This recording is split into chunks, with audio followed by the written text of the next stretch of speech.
Shalom, people. It is what, Friday? Yep, August 8th, 4:45 in the morning, and we back at it. Believe you me, if we didn't have to be back at it, we wouldn't be, right? None of us.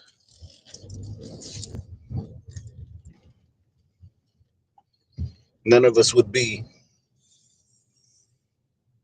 working any time of day, let alone this early. And I normally start earlier, but had a busy week, so starting late. No excuses though. Um, Grand Rising. Shout outs to everybody who's out here working the overnight graveyard shift. You know why they call it the graveyard? Because this shit's killing us. But this is the morning shift, considering how late it is in the morning. Anyway, shout outs to all my ride share drivers, Uber drivers, Lyft drivers, Via drivers, um, cab drivers, limo drivers, bus drivers. Every driver that's out here, truck drivers. Shout outs to everybody at UPS, FedEx, Amazon, US Post Office. Everybody at the 24-hour quick checks and Wawas and 24-hour ShopRites and other supermarkets that are 24 hours, the Burger Kings and the McDonald's and anything that's 24 hours. There's people's out, all night. Dunkin' Donuts, whatever the fuck else is out here. Shout outs to all of you, to everybody working day and night shift.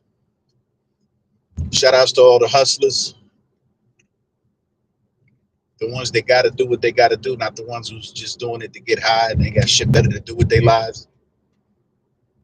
Not them, but the real hustlers, the ones that's doing it with a purpose. And not you greedy motherfuckers that's hurting your own people for the sake of hurting your own people. Fuck y'all. But the hustlers,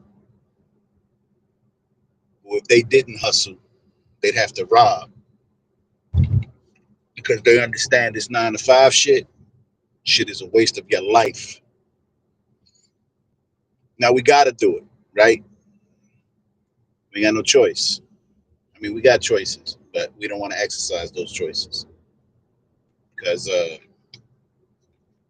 you already know. Again, I remember once my man told me, yo, if we don't do what we doing, right, people die. It's true. It's fucked up to admit, but it's true. So shout outs to all of you, everybody who's working. Shout out to all the hustlers. Shout out to everybody who's out there doing what they got to do for that dough.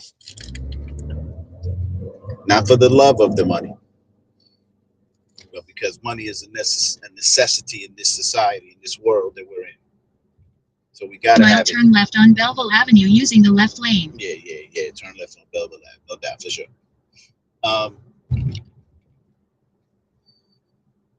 So shout out to you. Shout out to law enforcement, EMT, emergency services. Belleville Avenue. All right, bitch. Emergency services.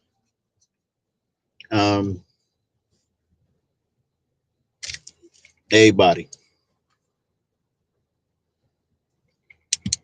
Let's check the news real quick while I get on this pickup.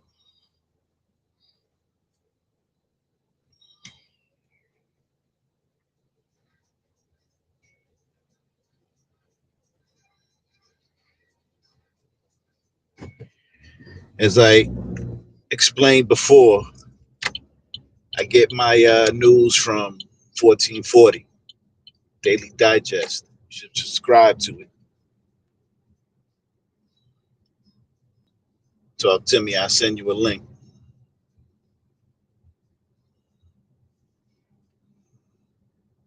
Yeah, I haven't received my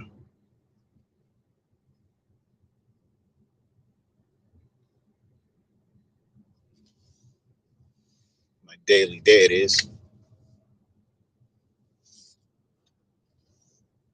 All right, 1440. Let's see.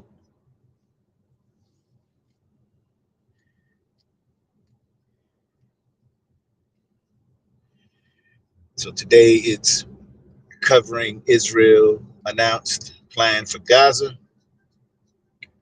America's high intake of ultra processed foods. That's the real problem here,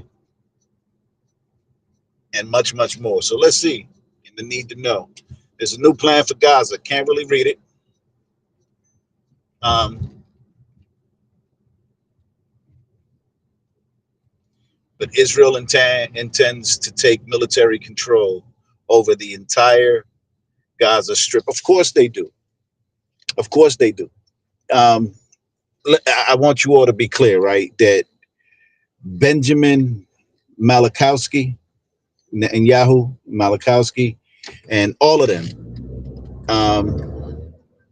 I can't remember all of their European names, but none of those people, none of them. I'm gonna keep it 100. I'm not saying that they're not Jews. I'm not saying that. I'm not saying that they're not Jewish and that they don't practice, Kabbalah and study the Talmud. I'm not saying none of that. What I am saying is that they are not the people of the land, right? And they're doing to the Palestinians what the Nazis did to them in Europe, because they are the fucking Nazis. And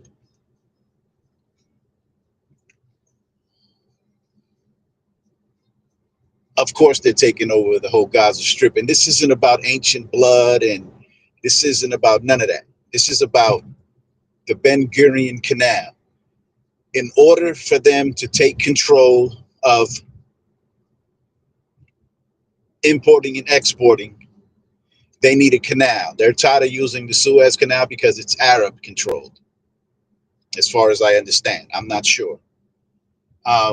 But they want their own canal. And in order to do it, they got to do it through Gaza. It's just no other way, right? They've been plotting and planning this for years. And remember, when they first landed, they landed with guns blazing, killing people. And if you go back to a video that's on YouTube, and you can find it on other social media platforms, 1925, Israel, remember, their whole thing was that nobody was there so they could take the land. That's bullshit. There was black people there. Just go back and look at the footage. It's while it's still available, because they're going to scrub it soon. Because they argue that in 47 or whenever the fuck they landed there, that they were able to take that land because wasn't nobody there. Yeah, there was people there. There was Hamitic and Shemitic people, and they were black people. Look at the footage. Yeah, you had Brits there too, right? It was a British colony. They invaded and colonized it. Fucking colonists, colonialism. But they're doing exactly what was done in Europe by the Germans. And they don't have any real ties to the land. Not real. Yeah, they got it. They did what white people do. They took it. They took it, and they took it by force. They don't take anything by treaty. They don't take anything by election. No, and this is all white people. Everyone that ever took a land, everywhere that there are, whether it's the Windsors of England, you pick one of these people that have land, that have ties to the land, like the Vatican. They didn't take anything through peaceful means. They took it by force with their blessing, the sword. Now, yeah, I may say this is like, damn, that's fucked up and controversial, but it's a fact.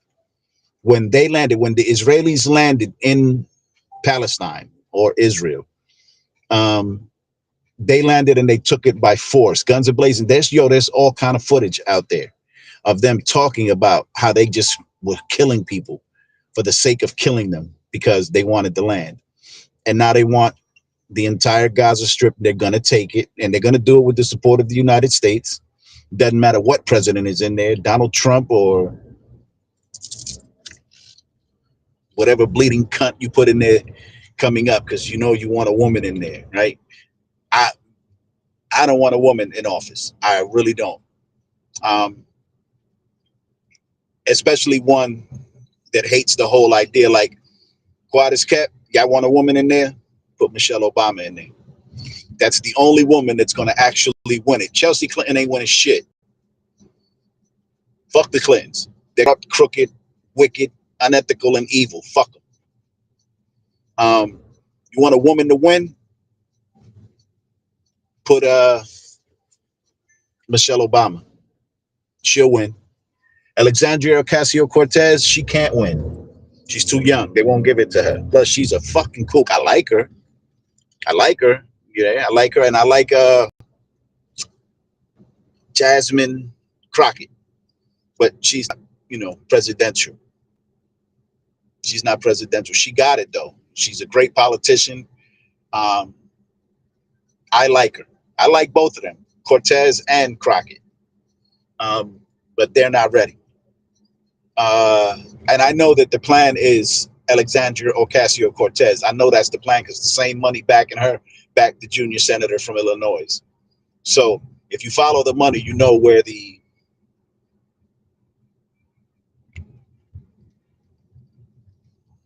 do all to end all, where it's all going to end. So she won't get it yet. She got a couple years. But if you want a woman to win right now, like next election, it's Michelle Obama. That's the only one that'll give you what you want. And she'll stick the nail right in the fucking coffin of the United States of America. She'll stick the nail right in. She'll do exactly what you wanted to do. End this bitch. All our rights, all our protections, and not our as in, black and brown people, but our as the American people. Right? We will go completely socialist, communist in this bitch, Marxist, feminist, all the ists. The only thing we won't be is Republicans. We will not have the Constitution to protect us anymore. So put her in. She'll love it. You'll love it because you all hate the country. The country's so fucking divided. You all hate freedom. You all want to tell people what to do. And it's funny because it used to just be white people that wanted to control you. Now it's black people. Now it's Hispanic people, even Asians. They all want to control everything. But so go ahead, put Michelle Obama in and lose control of everything because they're going to do away with the Fourth Amendment. They're going to do away with the Constitution. It's just what it is. But anyway, Israel is taking over Gaza. And it's not a matter of if they're going to do it. They are going to do it. And there is no stopping it. None. It's prophetic on top of the fact that when you understand the spirit of Benjamin Malachowski and all of the other Owskis and Wits, all of those people that are there, when you understand their nature of Esau, then you'll get it. And not just Esau, but Esau and Ishmael, because they're there, both of them. Both of them are controlling that region. It's going to come to a full boil, believe that shit. But yeah, Israel's taking over Gaza. I'll read it in a minute.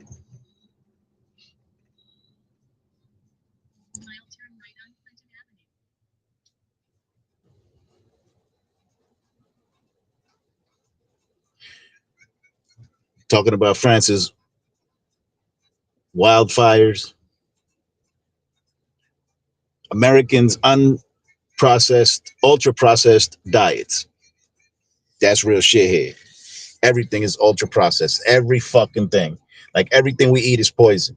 That's why we got to eat very little. And I'm a greedy nigga. I like to eat. And that shit is no good. Nothing though. The food isn't fit to eat. The air isn't fit to breathe. The water isn't fit to drink. And our government isn't fit to govern. So we ain't gonna do shit. I keep saying we ain't gonna do shit. The country is divided. The country is divided, and white people in particular are divided against white people. And that's the first time in American history. No, well, not the first time, because during the Civil War, Americans were against Americans. Anyway, I'm picking up. I'm gonna turn the camera around. Talk to y'all in a minute.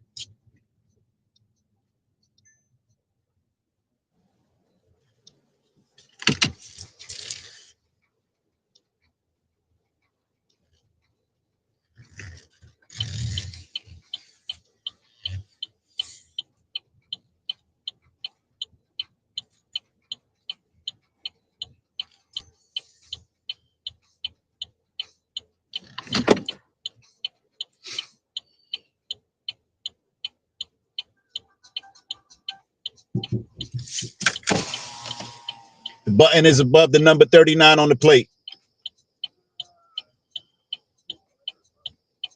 On the trunk. There you go. You got it.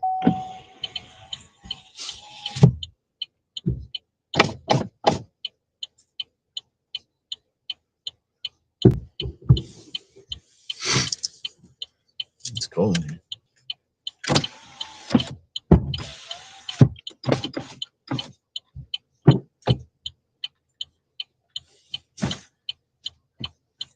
I didn't press it hard enough.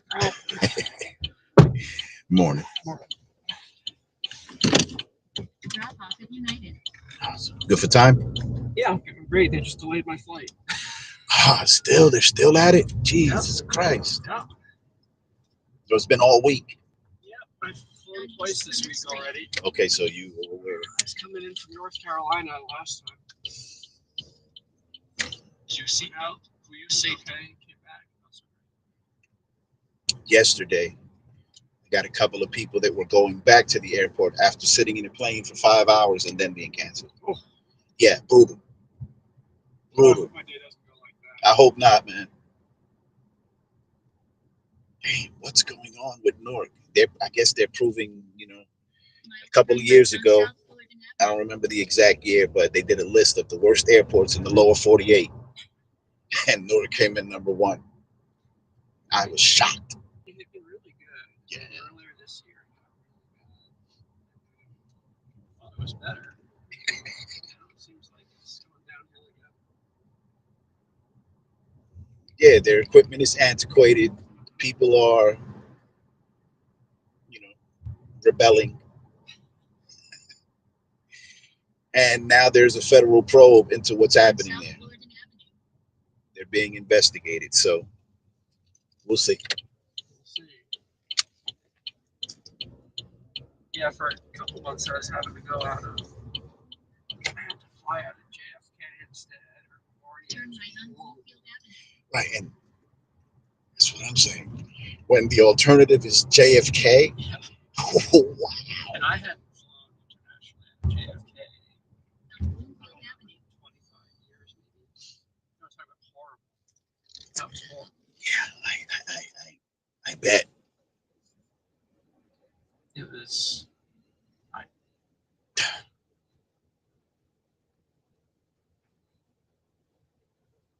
I've experienced better airports in rural India. I'm not joking. Wow. Isn't that a kick in the head? I will say I hadn't flown out of LaGuardia either a long time, and I did because of the whole mess in Newark. And now that they've got that airport done, it was a pleasure. Was it? It was. It was really good. Very nice, very clean, fast, efficient, all of the things that you would think an airport in the United States of America would be. Yeah, considering who we are on the earth, absolutely. Well, you think we could make decent roads too? Yeah. We can't. Could we? Couldn't we? We could. Okay, we could, right? We just won't. Choice. Right. And I'll tell you what to do, because I looked into this because I was so curious. I'd taken a trip to Europe. The roads were so good. I said, what is going on? Why can't we make good roads? The contractors in Europe have to guarantee those roads for like 10 or 20 years. So they just do a better job. Because if they don't, they're on the hook. Right. And here in this country, we decided long ago that quality, right? Right. Can't do quality. We don't have repeat customers. That's right. That's right. So yeah, makes sense. When I heard Tucker Carlson on his podcast praise Russia, I was like, wow. If the quality of life in Russia is better than here in the United States, there's something to think about. Considering they're the big bad evil axis of evil communists. Yeah, I mean that's one of those interesting ones where you go, is it really though? you know, it's I've never been to Russia, so I can't say. I can say that the quality of living in, say, France is definitely better. Yeah. See, how are we like? We are the United States of America. How are we at the bottom of every damn thing except incarceration? Yeah, it's all dead. Yeah. But we're a debt-based economy, aren't we? Yes, we are. Like, there's a big community that is trying to, I guess, expose or educate the American people that our money isn't money. Yes, certainly. Yeah, right? absolutely. That it's a fiat currency Fiat currency, you know. based on debt. Yep. So we can't even pay for anything. Well, I mean, all modern government currencies are fiat currencies. That's why Gaddafi was killed, because he was trying to reverse that.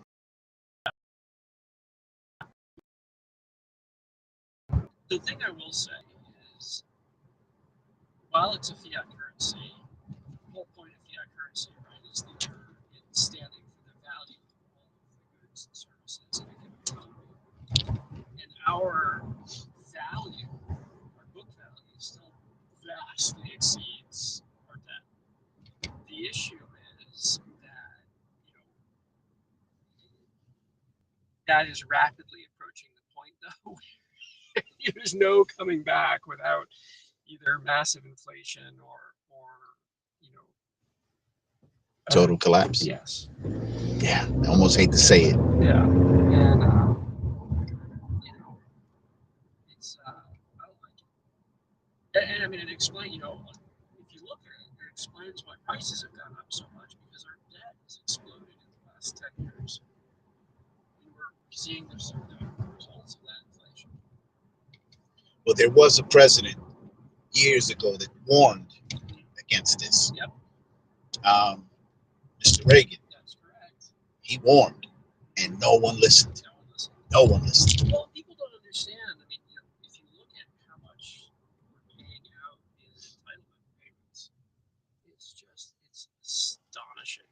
And that money's got to come, and that's what people forget, right? And that was always the problem in Europe years ago, was that people didn't understand that all the free stuff wasn't free.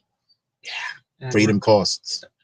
Well, yeah, and healthcare costs and this costs and that costs, and you gotta come from somewhere. Yeah. Someone's paying the bill. Yeah. Nothing's free. I have friends up in Canada, and they swear by their system of free healthcare, but they don't I don't think they get, like, look at your taxes. Yeah, look at your taxes, and I lived in Canada for a while, and everyone I knew who could afford it had private health insurance. Yeah. Because that's what I know about the people that I know there. Yeah. Like, you say all this free stuff, but you got private health insurance. So there's a balancing out. And look, I actually, again, I've lived a bunch of places. This healthcare system in France was really good. And it was worked really well, and it was really Turn right on John F. but they supported it through, right? So the government would subsidize, doctors going to medical school, right? Which allowed the doctors to make less money because they didn't have all this debt. Right. So it was like it was well balanced. I'd say health insurance or healthcare is the one thing where I would sort of support a socialized system. And you know what? As I've studied the issue, Mhm. I am leaning towards it. Yep. Because I recently was looking into Libya's economy, Mhm. and I'm going to say upwards of 80% of everything that they had was given to them. Um, how? How was he able to do that? Well, he took the resources and divvied them amongst the people. We are not going to do that here. No. We're not, and it's hard to do it fairly because you always end up with the free lunch problem. Yeah, I agree. That's a Right. problem That's in Canada that I'm having with my friends. Yep. There's a lot of people that are just mooching off the system. Yep. It's a problem in England. I mean, you see it, you know, for sure. Mm. So that's, you know, it's a tough balance. But healthcare, like I said, healthcare is number one. So, you know, I think our for-profit healthcare system is not right. You know, And it's a little unethical, I think. it's Now, it's unethical, and it's, you know, the health insurance companies are under the same pressure that businesses are. Increase your margin every year. Well, if you're talking about healthcare, there's only, you know, now you're making decisions for your business. You right. just can't. It just doesn't work. Uh, you know, and if you're healthy, it doesn't work for you because you're paying so much into the system. And then when you're unhealthy, which everybody hits a point of unhealth in their life, all that money you paid for all those years is worthless. Hmm. You know, because now you're hurt. It just doesn't work. You know, just, we gotta fix it. Yeah, I think, and I hope I'm wrong, but I think we missed our chance. Maybe. I think Why we do you missed.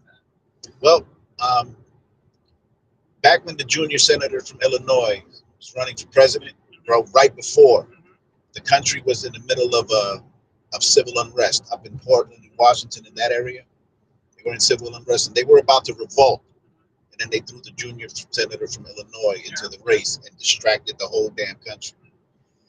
And that was our chance to take back. That was it, I believe. I think you might be right. I think you might be right on that. I hope not. I hope not. But then at this point, what alternative is there for us to take back control of our country? It's only one. Yeah. It's only one, and we're not going to do it because we're not equipped. Well, people aren't equipped, and it's also, you know, big changes like that at this point in history, with the amount of control, and, you know, it's very difficult to actually get things organized and do things the right way. So I think the tipping point moves way further downstream to where things have gotten really bad already before, you know, major change can occur, uh, which isn't good, and people are certainly not prepared for any of that mentally, physically. Uh, Yeah, they're not there. no, nowhere. Emotionally, psychologically, spiritually, we are not there. The framers of the Constitution had one thing in common. They understood despotism. They understood, what was at stake. Here, we're so divided that we don't know unless, Fox tells us or BBC tells us what it is that we're fighting for. Well, that's right, and the various narratives are also really, really disparate, right? You know, if I, you know, depending on what news source I'm looking at, Mhm. what's real, what's truth, what's, you know, how are things, what's actually going on. You know, and I completely changed my point of view on a lot of this stuff during COVID, where, Yeah. you know, I went from somebody who, you know, was listening to NPR, you know, I believed everything. And I gotta say, that whole thing, the straw that broke the camel's back for me personally was the Hunter Biden laptop debacle. Right. That was the one where I went, okay, I don't believe anything anymore. Like, I'm just being lied to all the time. Yeah. That was it for me. And there's a lot of stuff through that period, but that was the one where I just finally went, this is nuts. What did it for me was, you ever heard of Milton William Cooper? I have, but I don't know why. Okay, well, he wrote a book, Behold the Pale Horse. He was military intelligence. He was killed on his front porch. Years ago, before his death, he said, this was before 9/11. He said, something is going to happen in September. Oh, that's why I've heard. Yeah. He said it's going to happen, and they're going to blame it on Osama bin Laden. Don't you believe it?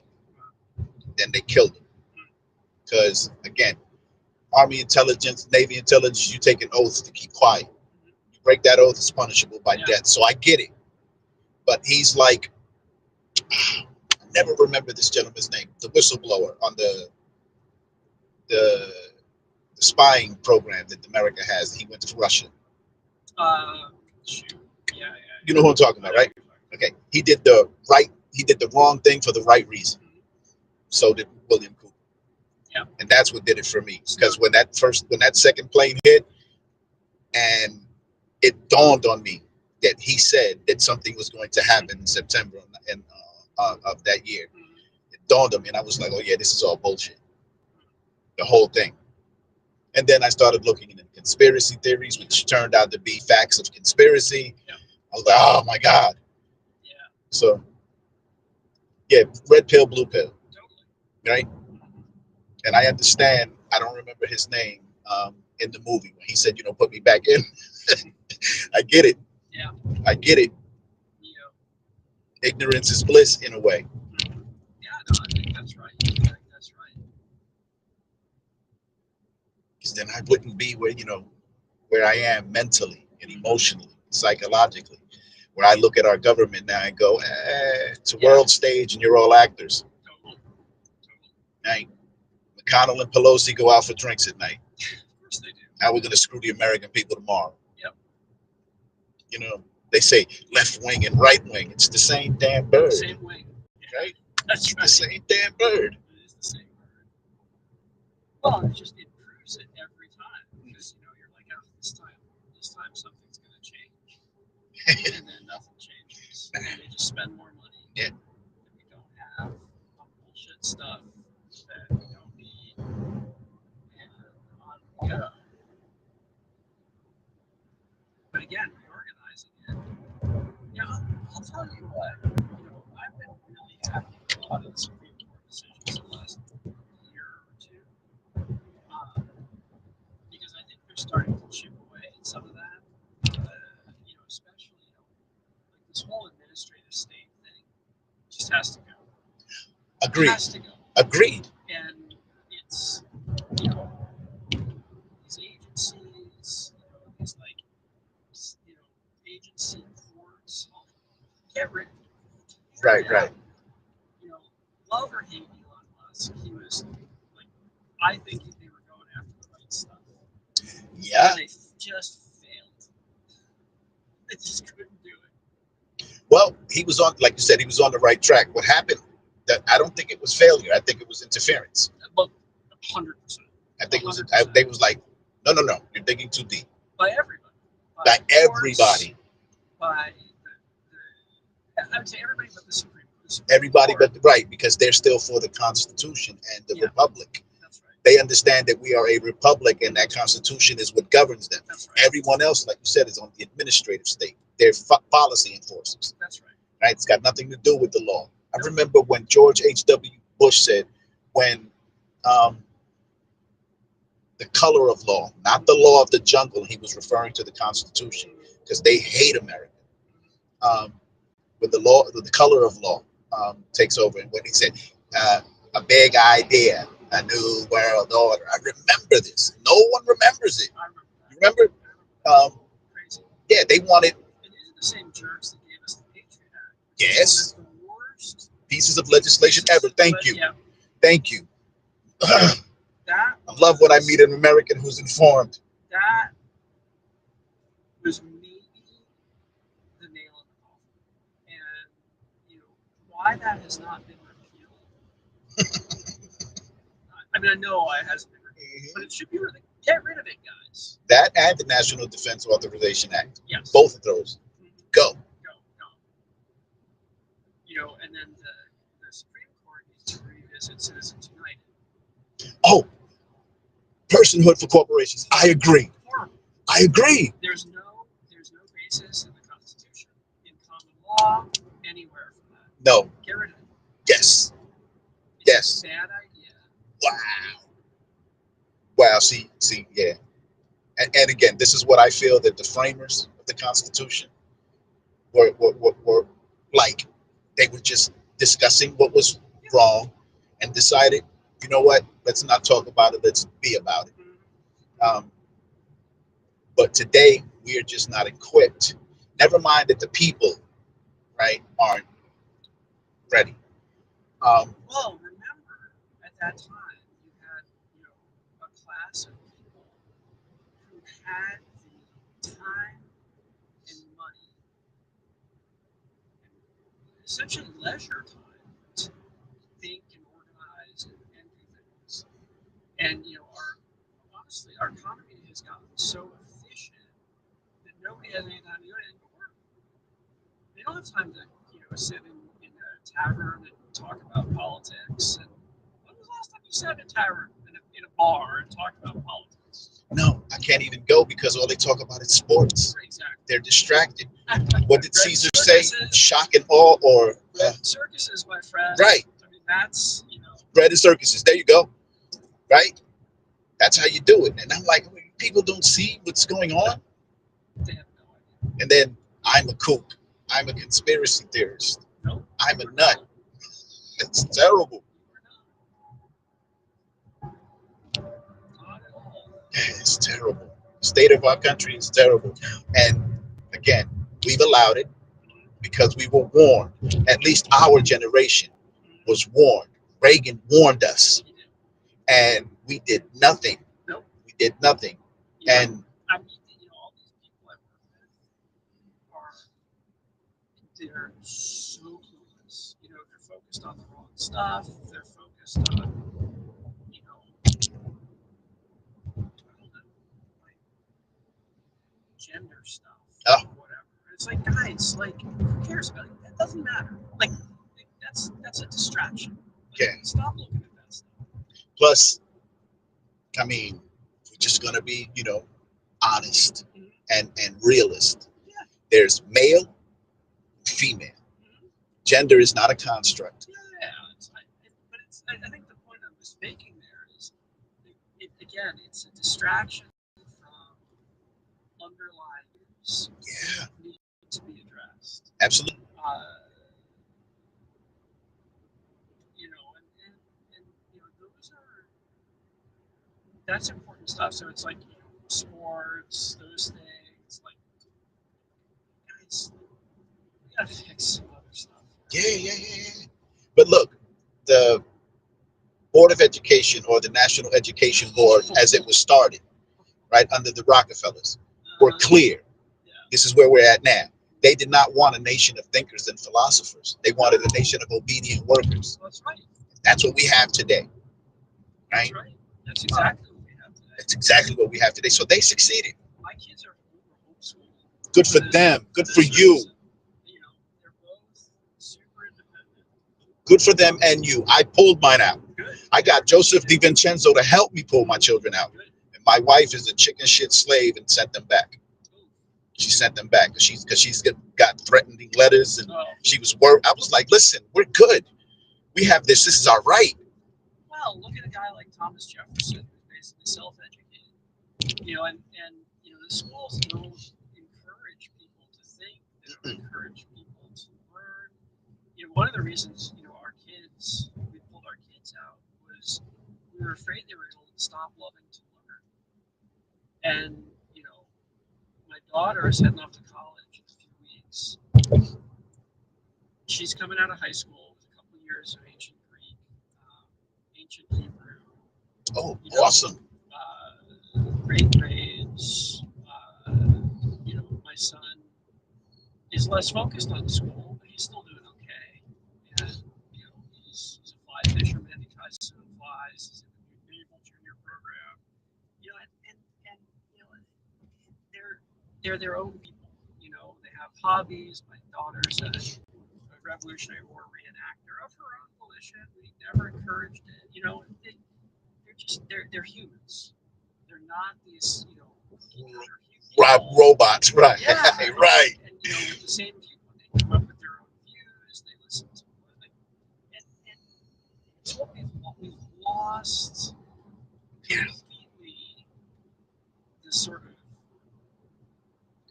freedom when young to Yeah, we've lost the explore. American. Yeah, You and know, people never went to state schools. That wasn't a thing until, you know, 120 years ago. State schools, what a horrible idea. Premier access or Yeah, premier. Unfortunately, I fly enough that I have to. Listen, enjoy it. And I don't envy you. I can't stand flying. Yeah, it's horrible. Good for you, man. I'm glad to have met you. I don't meet too many Americans that know anything, let alone the real. So good on you. You too. Damn You it. too. Good to chat. I'm excited. And this is my first ride of the night. My first ride always sets the tone for me. So I'm psyched. Good. Well, I hope you have a day. Thank you. You set the tone. So this is exactly how it's going to go today. Awesome. Good. I'm psyched. Thank you. I appreciate you. Thank you. Thank you. You're Likewise. Good to welcome. have a good conversation with Yes. somebody who's clued in. It's so exhausting tonight. Oh my God. Thank you. Yeah. This is awesome. All right. Let's see. Come on. Move out of the way. Yeah. Terminal C. We just made it because it's about to become a zoo. Yeah.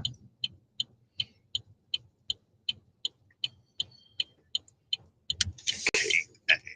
Right there.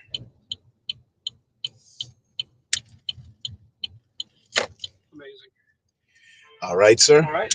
You have a great flight. Get back home safe. You heard? Thank you. You're Thank welcome, you. sir. Drive safe out there. I know Thank it's you, crazy. That's crazy too.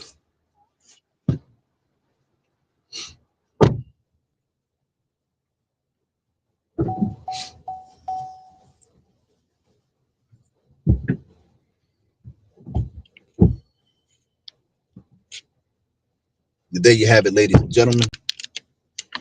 A true American. One that understands, like I understand, and believe you me, right? I'm an American as much as Paul was a Grecian, or was he Greek? A Roman, whatever. I'm as much as an American as Paul was a Roman or a Grecian or whatever the hell his citizenry was, right? But as an American on that level, I agree with American values and ideals, not the fuckery, right? Not the fuckery that's become America or has become the United States, but what America was and is. When I was a child, there was a campaign to take Christ's name off of Christmas, because everyone understood that it had nothing to do with Christ.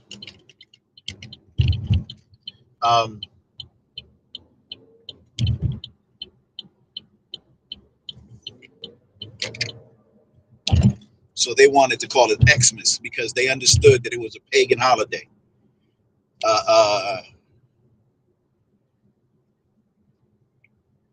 A worship of idols, if you will. They understood. So I grew up in that America where they separated the fuckery. I was born in Jersey City, and I went to my early years was in Jersey City, and I had great educators. I think my greatest educator, I didn't have teachers, I had educators. My greatest educator was my kindergarten teacher, Miss O'Connell. I'll never forget her, at Cornelia Bradford. This neighborhood now is like a trendy neighborhood with like most people can't even afford to live there now. Never mind, send their kid to school there. Anyway, I lived in an America that gave a shit about family, freedom, liberty. Hell, we had civics, second grade under Miss Favali. I don't remember my first grade teacher's name. I remember her face. Mean bitch. Mean bitch. She failed me. I was the most intelligent kid in her class, and she failed me because she couldn't teach me. She couldn't handle my energy. Anywho, I was born into, I guess, the last remnant of America. My eldest children, they don't know America, freedom and liberty. They know social media, technology, and the formation of their mind. And admittedly, I fed into it initially. I raised my one daughter on Disney, and it turns out that Disney was evil and wicked as shit.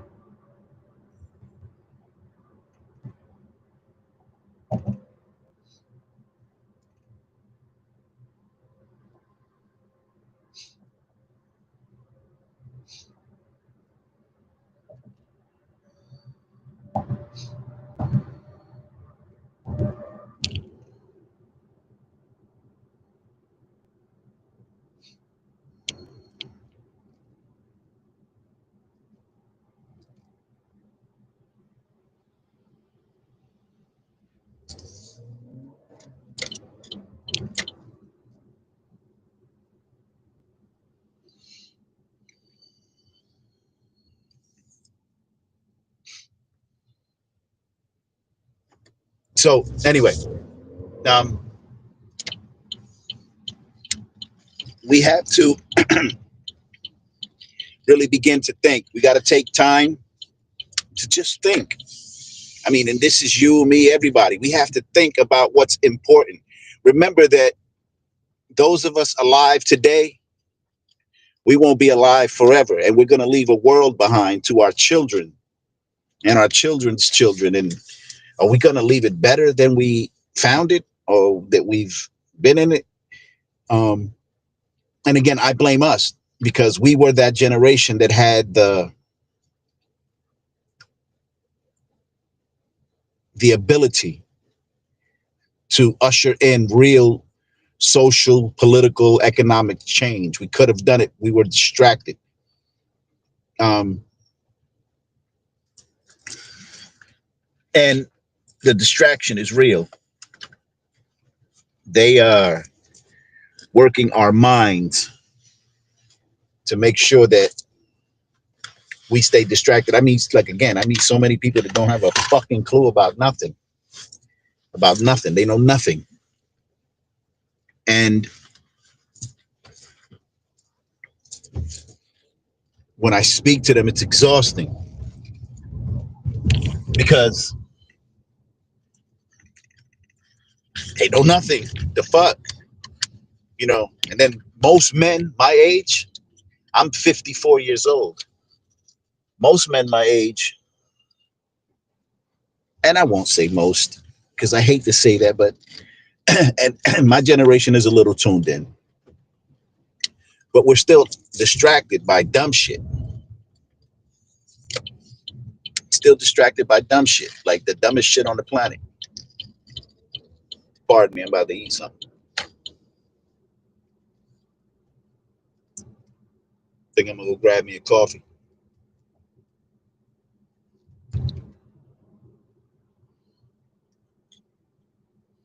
Unless I get another ride before then.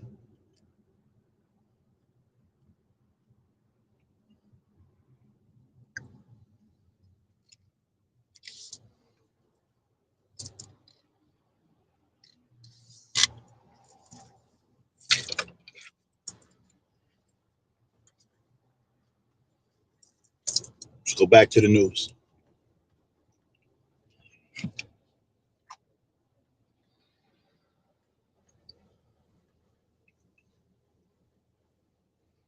Ultra processed foods make up the majority, 55% of Americans' caloric intake, according to a study released yesterday by the Centers for Disease Control and Prevention. They're not lying.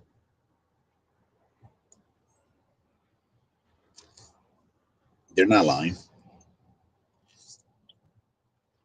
This is ultra processed and I'm eating it.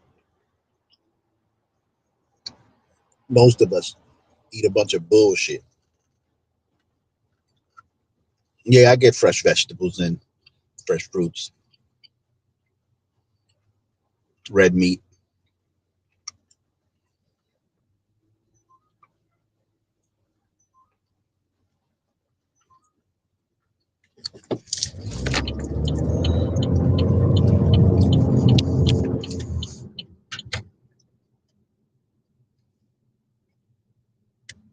Excuse me, honey.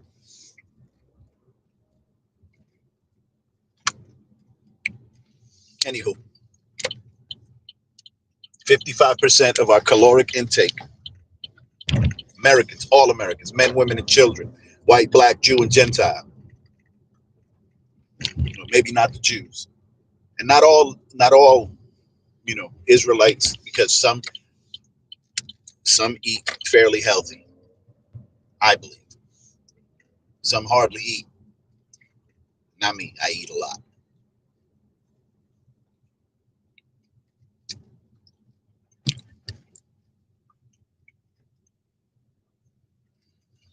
That's insane. We need to do something about that.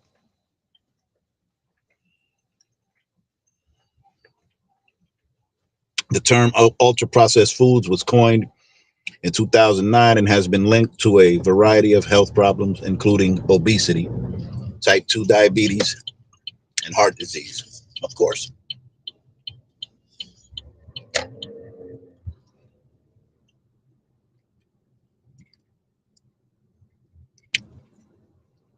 So to quote Tupac, we got to change the way we think. We got to change the way we eat. We got to change the way we live. I think he said eat. If not, I'm saying it.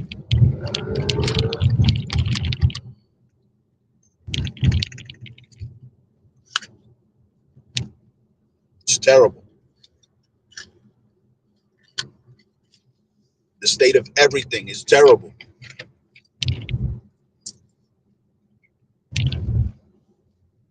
We're the best country, but the worst country at the same goddamn time. Let's make that make sense.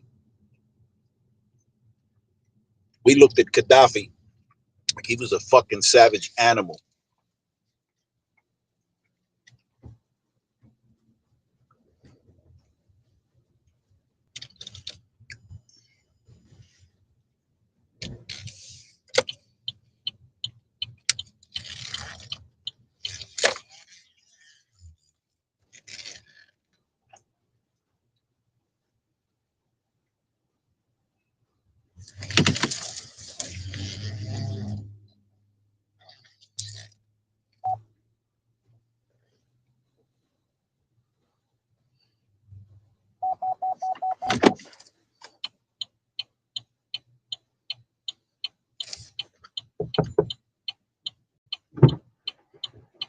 Hi, Hello, how are you? I'm good and you? I'm well, thank you.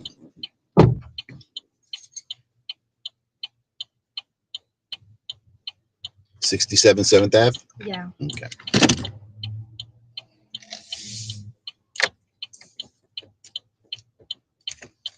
What are you doing?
yet.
Fucking idiot.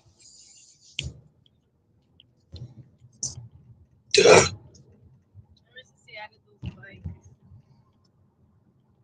Not only that could have been really bad.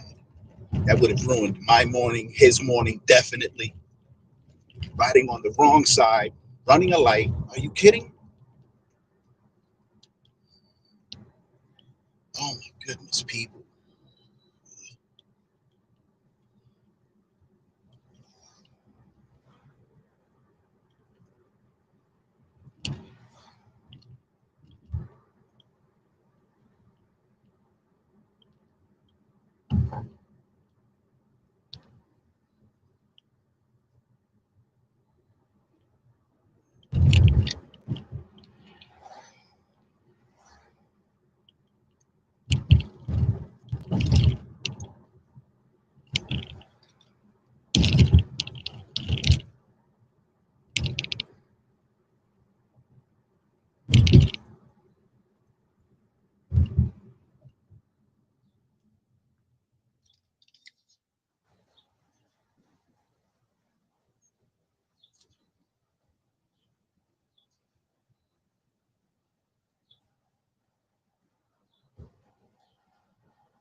It's on that side. It's on this side. It's right here.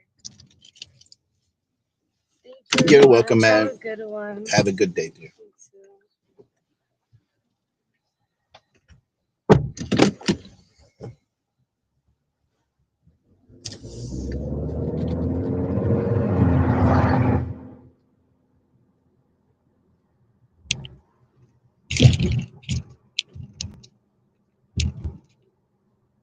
So I almost hit a fucking biker. Not a biker motorcycle, a fucking electric biker riding down the wrong side of the street. So I'm making a left. I didn't see him. Car in front of me blocked him. But he's riding down the wrong side of the street. What the fuck is it with these bikers that they think that they could just do whatever they want? And I get it. It's freedom of mobility in that bike, but follow the fucking rules of the road. Maybe, and I hate to be that guy, but maybe we need to legislate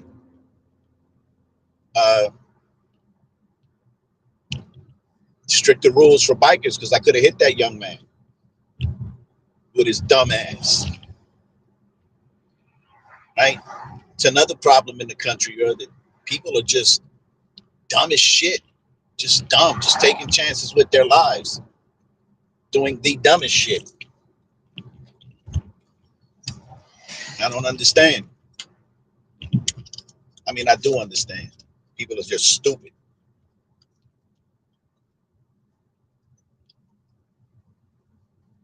Not all people. 80-20. And I believe it's more like 99-1, but to be fair, I'll say 80-20.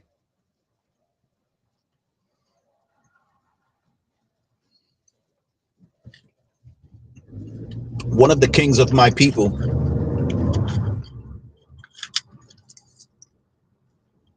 the wisest king on earth at the time,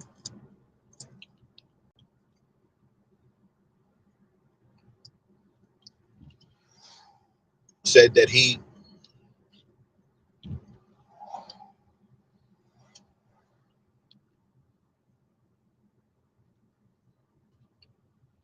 tested 1,000 men.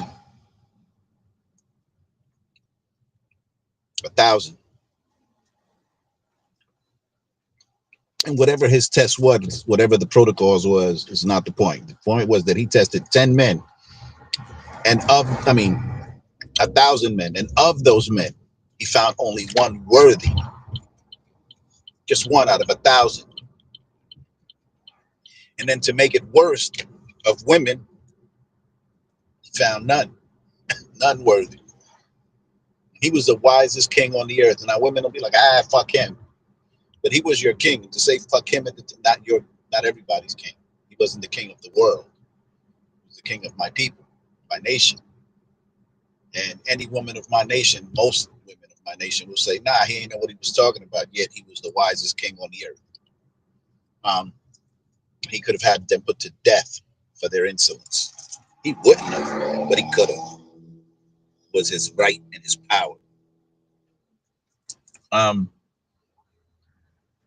But we ain't even talking about that. We're talking about the 1,000 men. So I'm inclined, like I said, 99-1. But to be fair, I'll do 80-20. It's just to appease a friend. Couple of friends who believe that I've gone off the deep end most times. But I think I'm right most times.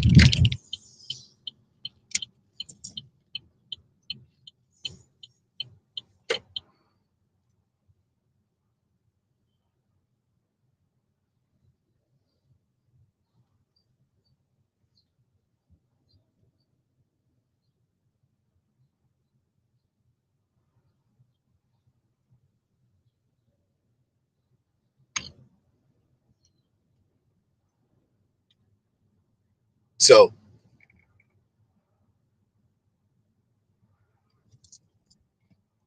I'm about to pick up, so I'm going to turn the camera back around.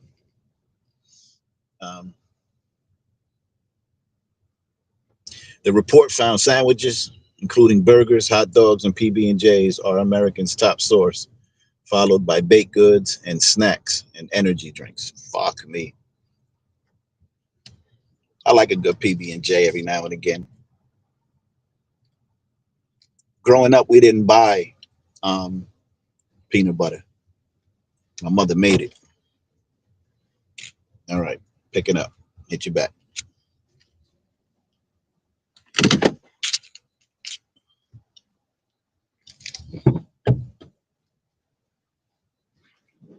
Morning.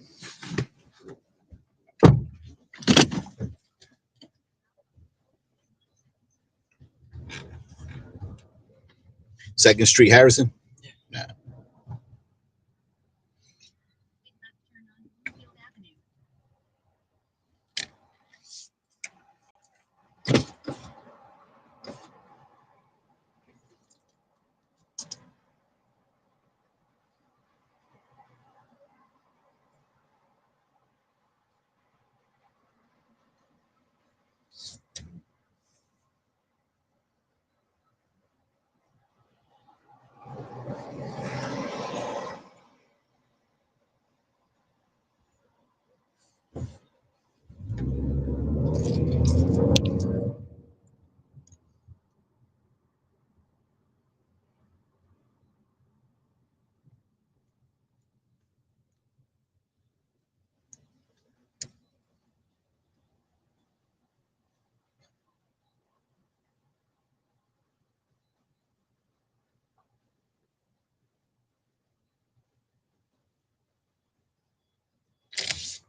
Eso pudimos disfrutar de la brisa.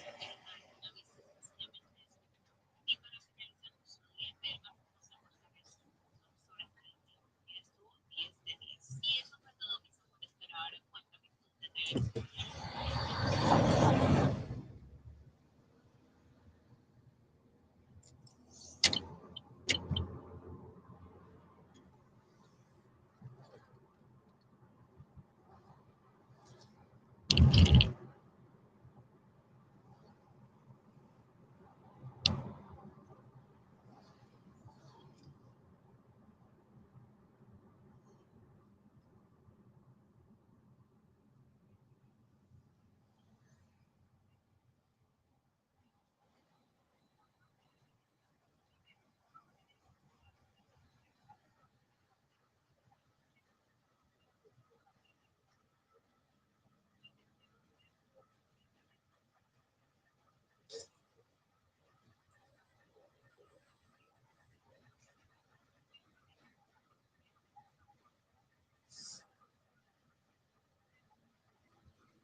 Mile turn right on Broad Street using the second lane from the right.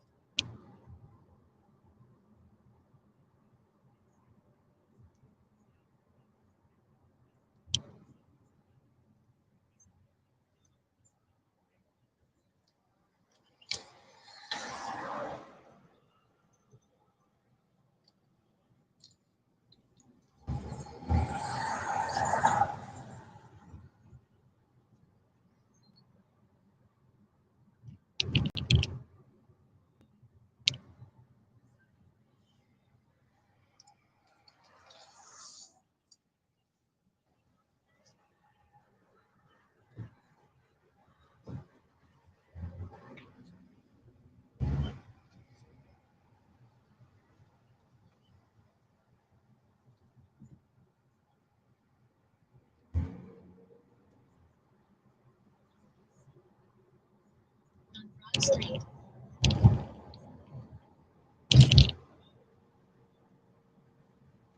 Keep left to stay on Broad Street using the left lane. Keep left to stay on Broad Street.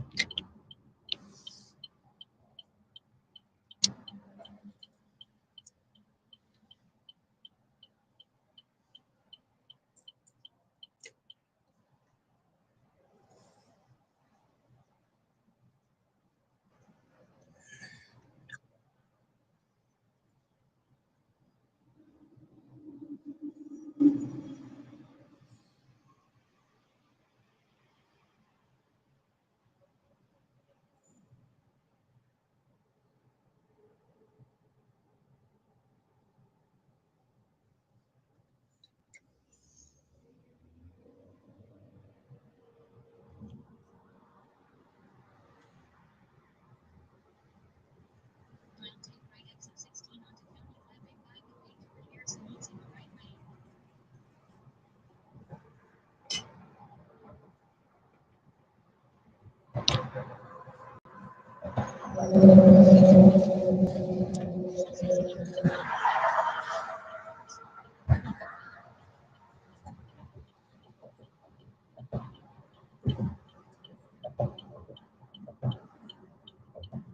Turn left on Harrison Avenue using the left lane.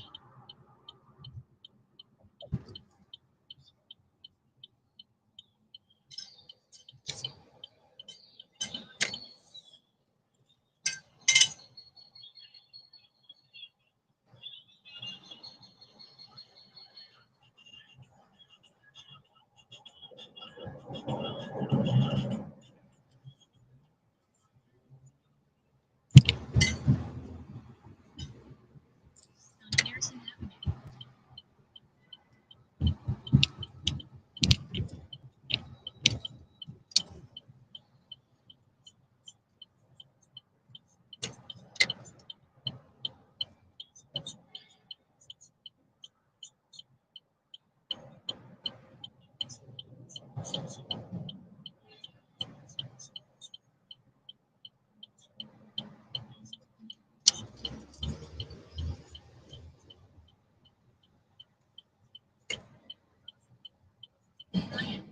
Scared the shit out of me, buddy.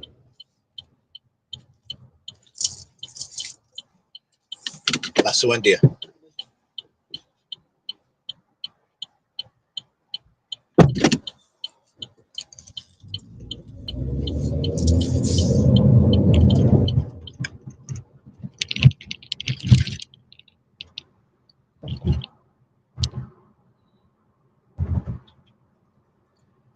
Jesus Christ.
Highway Drive East.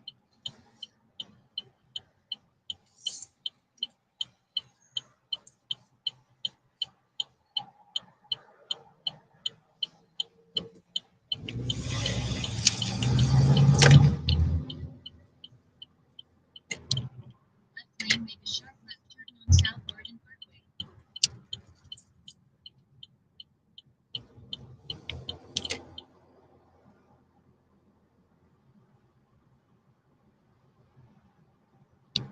Mile continue straight to stay on South Oregon Parkway using the second lane on the right.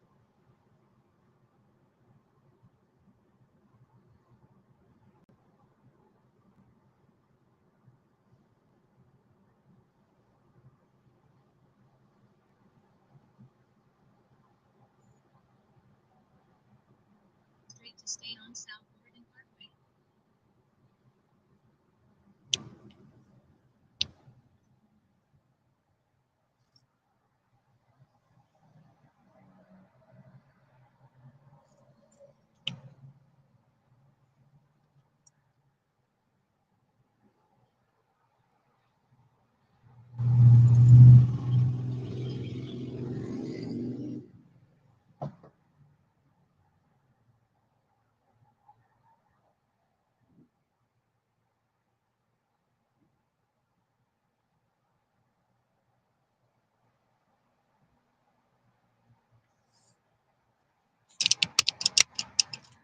Made a post yesterday about Barack on your Jocko bomb. All of this stuff is in the news. Talking about maybe treason charges, talking about maybe being a man. This is shit that's out there on the news already. Everywhere. Yet, anytime you put something up, TikTok comes puts it down. I put this up yesterday. Man, 20,000 views in like 2 hours. It blowed up. They come back calling hate speech. This shit is all over TikTok. I'm not the only one putting it out there. It's not hate speech. I don't hate him. If he's a man, good for him. I don't hate him. He's a man. I don't hate on nobody for nothing. TikTok, quit fucking with us. Quit violating our rights and our freedom of speech. But what is it? Is it divorce or treason? What's going on with the Obama family? Shit's going down, people. Damn, I was just saying that if you wanted a woman for president, you vote for Michelle Obama. I did not know she was in the news. Oh, shit. I had no idea. Stay woke. I had no idea. South Orange Avenue.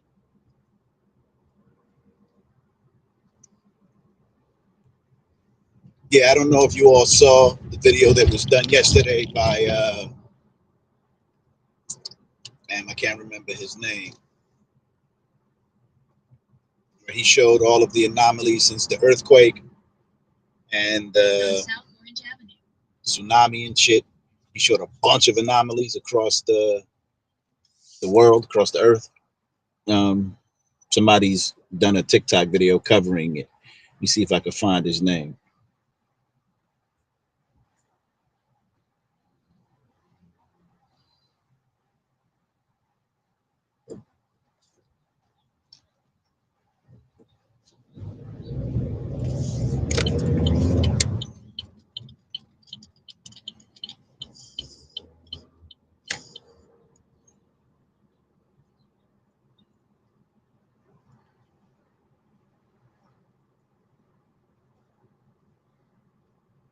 Let me find the history. Here we go.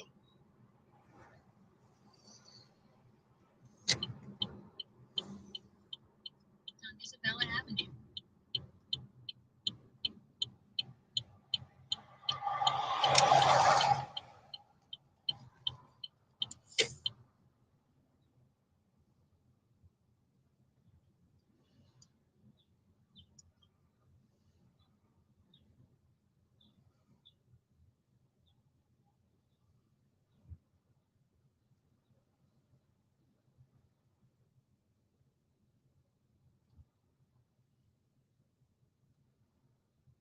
Oh, this wasn't on this channel. Fuck. Mile pickup Sierra. Anyway, gentleman did a video on YouTube about the orbs and the drones and the different anomalies in the sky and the ocean. He showed what appears to be mermaids and all kind of other shit. Um,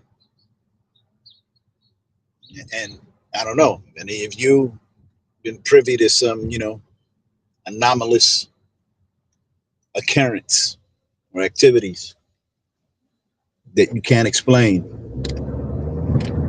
since the earthquake. We just had an earthquake a couple of days ago in Washington Township, New Jersey. Um, this is unheard of and unprecedented shit, at least for me.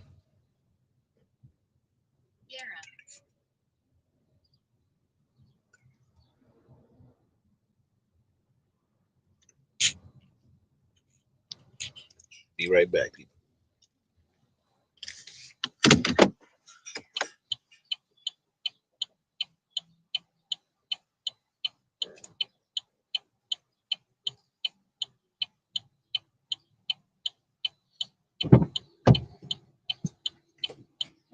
Good morning, ma'am. How are you? Fine.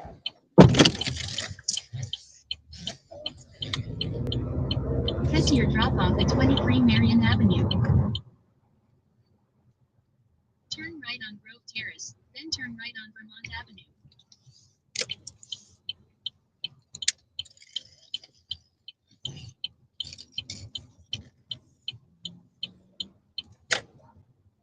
Use your seatbelt for your safety. Turn right on Vermont Avenue.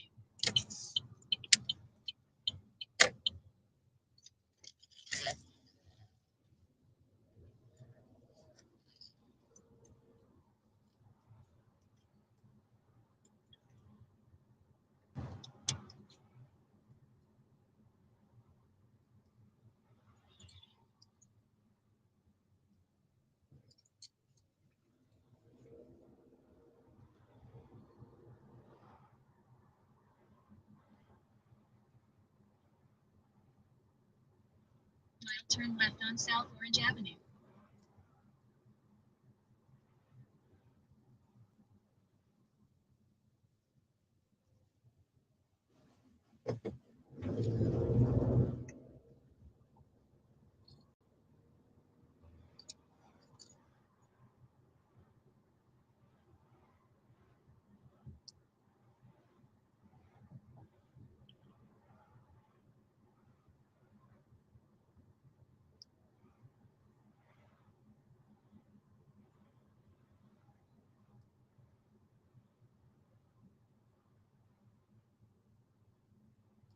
On South Orange Avenue.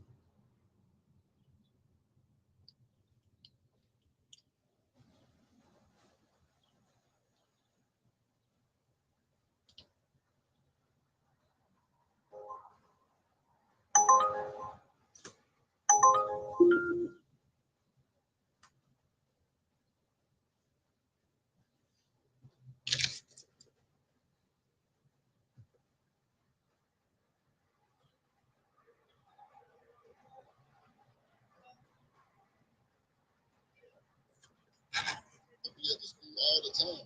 They just don't have the means to do it. But if you got the means to do it and you're not doing it, bro, the Lord gonna judge you. Hebrews 10. That ain't nothing to play with. Hebrews 10, start at verse 26.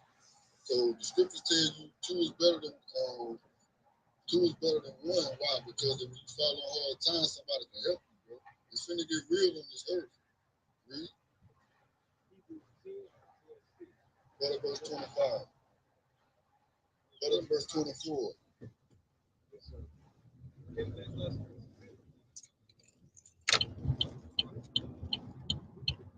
That's what's happening right now.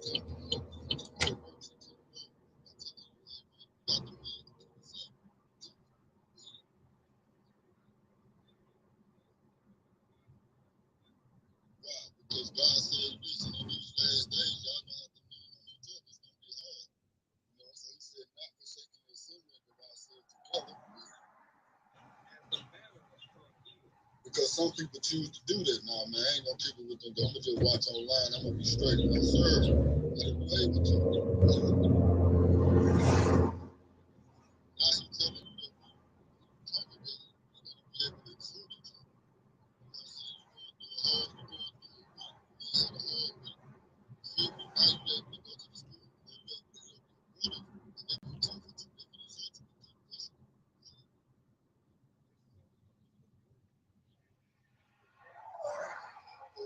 everywhere that you see these wars popping out, these earthquakes and dying places, the changing of the weather, you see the day approaching. You would definitely be trying to get around your brothers. Read. But if we sin willfully, then I ain't keeping no side. I'm gonna continue doing what I'm doing. Now you in willful sin. Willfully saying that you're not gonna honor the Lord's day. Read.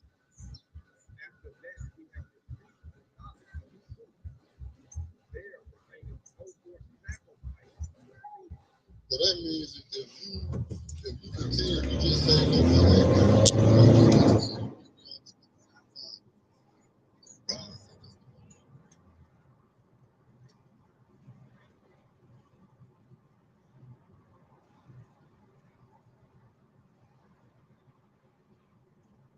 Smile, turn right on Hill Avenue. tell yourself to judge, that's what you might as well fear. Why? Because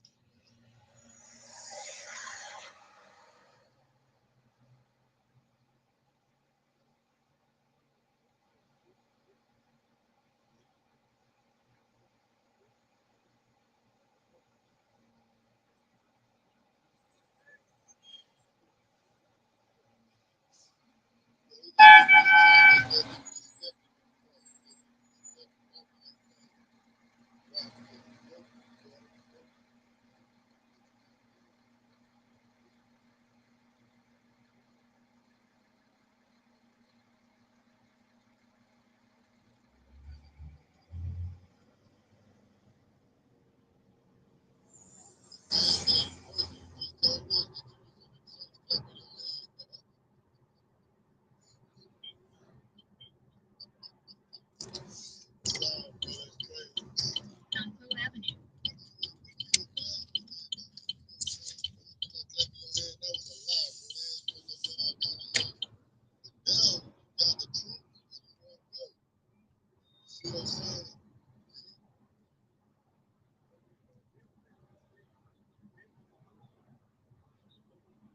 Turn right on Marion Avenue.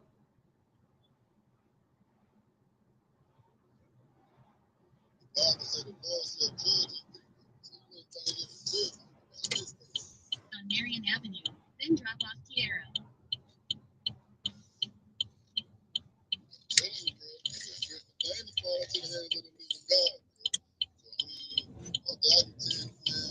Right to left side, man. It's on the left hand side. Tierra. You're welcome, dear. You have a good morning. Stay safe and stay healthy. Thank you, man. Head to your pickup on Tremont Avenue. I'll pray to the Most High.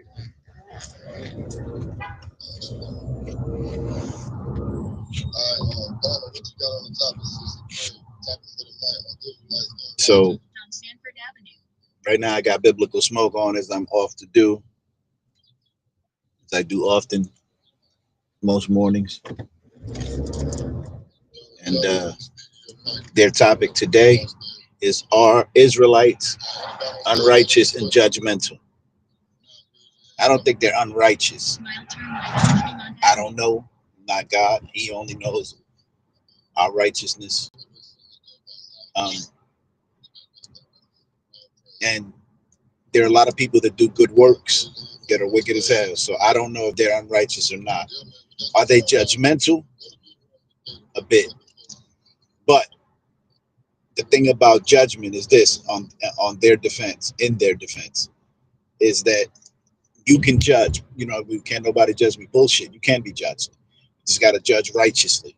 So I guess that would mean they're righteous. And by righteous judgment, it means this. I did drugs. A lot of drugs. Illicit drugs. I did. I no longer do drugs. I did though. So as I cleaned up my act, became sober,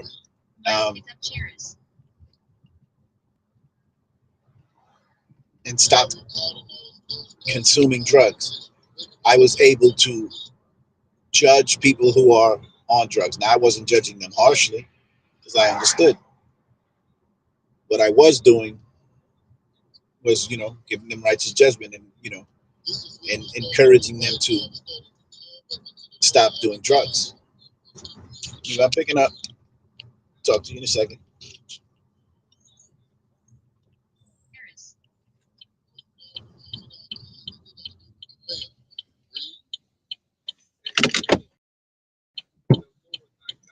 Hi, Danny. Hello, how are you? Oh God, late as ever.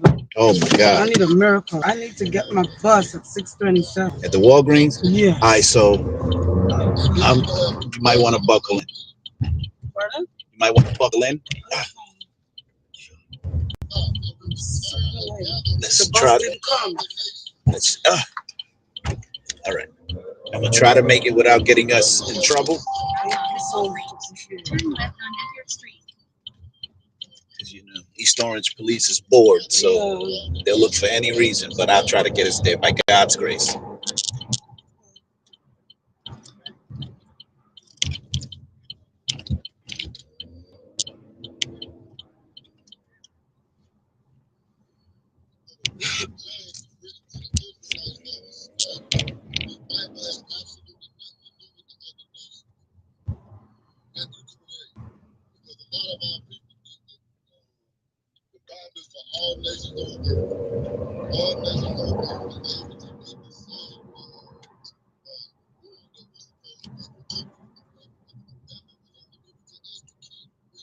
Come on, buddy.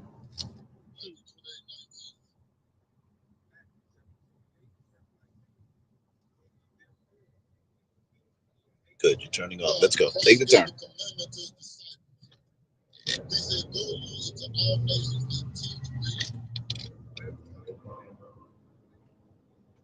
Mile turn left on Central Avenue.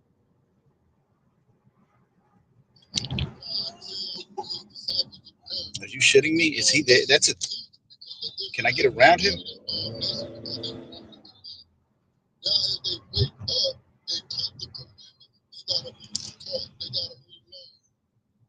Definitely try. Yes, awesome.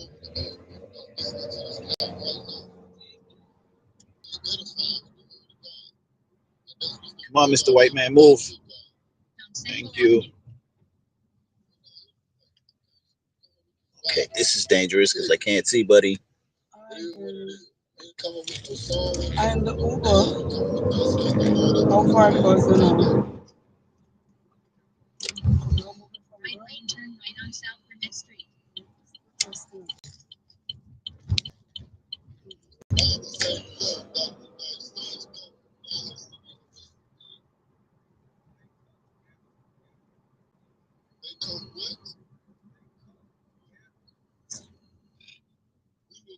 I was running to catch a 608 bus. It never come. Never. No, it didn't come. It's either it passed early, but that's crazy because you making people late to work.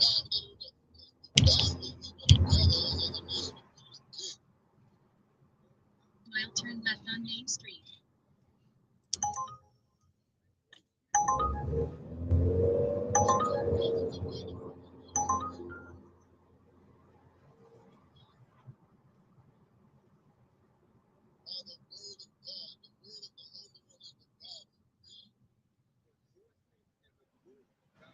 And that's what's happening right now. Our people are returning back into God by doing what? Keeping his commandments. That's why God told us to teach it. Jeremiah 3, verse 14. Again, raise your hand, come up on stage. So that we can edify you. Go to the Bible. You want to smoke about that too. Read that. Read.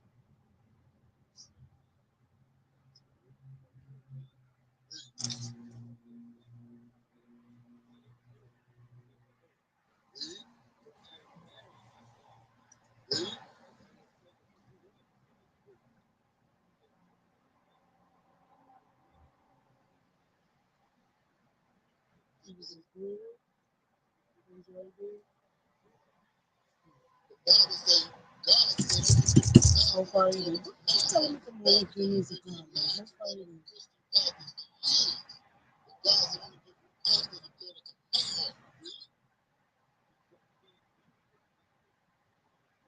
and they're going to feed you with knowledge You know, coming under the bus. of God.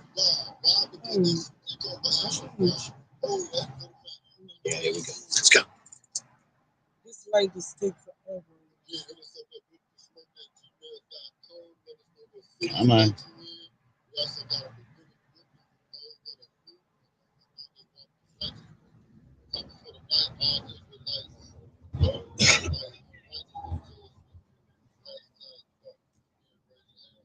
Go ahead, lady. Take the On turn. Main Street. Come on. Do it like you got a bust to catch. Come on. Yeah. It's right there. I see that. Yeah, I saw him when he came up. Mhm. Come on, lady. I mean, damn, it's the light. Is there what number? 73. Yes. It comes here? That's what it says. To Livingston? Yeah. Yeah. There's one to Livingston and there's one to Right there. Barnwood. You know what? Go. Go. Yeah. Because maybe if the one for St. Barnabas doesn't stop here, then At least that, yeah, then you're screwed. I need to come here. Turn right on Lincoln Street. Thank you so much. You're welcome so much. Right here, right? Yeah. Okay. On Lincoln Street.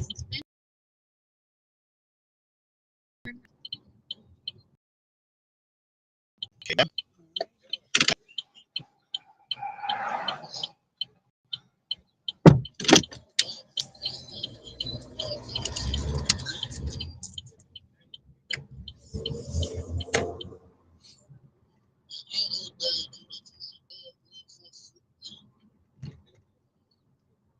On William Street.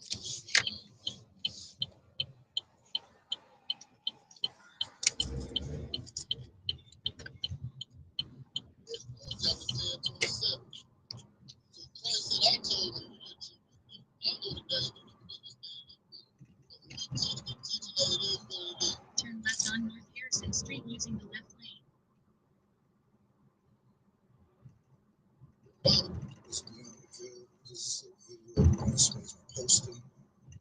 On North Harrison Street. This is what it is. It looks like a thing that was laying down, but Right lane, make a slight right turn on South Harrison Street. you see his physical, but inside of the head of him is this man. He's holding that thing like a ball UFO. See, he's holding his hands on the right hand side, and it's like some little Chucky looking dude. Stay woke. Foot. So the other day, I went to this really far away place called New Jersey, to this spot called Slap Burger, because not only do they make one of the best smash burgers in Jersey, but this Friday from 3 to 6, they're giving away free burgers to every customer to celebrate the grand opening of their newest location. And the burgers here are great. They make a really straightforward smash burger where they smash diced onions into the patty, top it with American cheese, special sauce, and pickles. They serve them on a buttered and toasted Martin's potato roll, and they're freaking great. You can also get them with beef bacon. They make the bacon super crispy. It goes really well with their smash burger. I might like it better than their regular burger. And they just added this mushroom, onion, and pepper jack burger that comes on a sesame seed bun to the menu. And let me tell you something, it's actually really freaking delicious. Those sauteed mushrooms and onions go really well with the pepper jack. And I would highly recommend one of their French fry mac and cheese and hot chicken bowls. They top it with coleslaw, pickles, and special sauce. The chicken here is really juicy but still crispy. And for some reason you don't want a burger, I would highly recommend getting one of these. They're delicious. And the shakes here are solid too. I got a Fruity Pebbles and an Oreo shake. They're definitely using really good quality ice cream. And I would also recommend their banana pudding. Their Dubai and their regular are both great. And even though they did eventually kick me out for being super annoying, I still had a really great time. So the other day, I went to this really far away place called New Jersey, to this spot called Slap Burger, because not only do they make one of the best smash. This New Jersey Smash Burger restaurant is serving up the most insane box of smash burgers I've ever seen. This is Slap Burger, and they're located in Patterson, New Jersey. And yes, in Jersey, but this Friday from 3 to 6, they're giving away free burgers to every customer to celebrate the grand opening of their newest location. And the burgers here are great. They make a really straightforward smash burger where they smash diced onions into the patty, top it with American cheese, special sauce, and pickles. They serve them on a buttered and toasted Martin's potato roll, and they're freaking great. You can also get them with beef bacon. They make the bacon super crispy. It goes really well with their smash burger. I might like it better than their regular burger. And they just added this mushroom, onion, and pepper jack burger that comes on a sesame seed bun to the menu. And let me tell you something, it's actually really freaking good. I'm always looking for a good burger. So Slap Burger in Patterson, New Jersey. Going there today. Once I'm done. I gotta hit the supermarket first. Then I'm gonna hit Slap Burger in Patterson, New Jersey. I like Patterson. Patterson reminds me of my city in the 80s. A lot of people don't like Patterson. I do, but a lot of people don't like my city. Right? Newark, New Jersey. The Brick City, you heard? Anyway, hope I remember that. This resort in Pennsylvania has ruined every hotel for me moving forward. This place is absolutely massive. It's like 2,000 acres of a billionaire's dreamland. First off, the rooms are incredible. I'm talking heated towel racks, heated toilet seats, Dyson hair dryers, espresso machines, cookies delivered daily. I had a butler I could call 24/7. The resort has 15 bars and restaurants on property, which includes an ice cream parlor and a cigar lounge. There's quite literally unlimited activities, and I'm going to try to list them all. I'm probably going to get out of breath, but you need to hear this because it's unbelievable. There's 2 golf courses, a casino, horseback riding, mini golf, bike riding, 5 swimming pools, a zoo, an airplane hangar with its own runway, a classic car collection, pickleball, bowling, basketball, tennis, volleyball, a ski hill, paintball, a rock climbing wall, a ropes course, an off-road Jeep tour, archery and rifle shooting, shopping with several men's and women's stores, a spa, a healing center, a gym, an arcade. There's an art collection throughout property with over 1,000 pieces. There's a carnival carousel. There's cooking and art classes. The list literally goes on and on. They've got shuttles to take you everywhere on property. The customer service is fantastic. I'm honestly shocked that all of this is it's called Nemacolin Resort. This is not an ad for it, but it probably should be because I do not want to leave this place. This resort in Pennsylvania has Nemacolin Resort, Pennsylvania.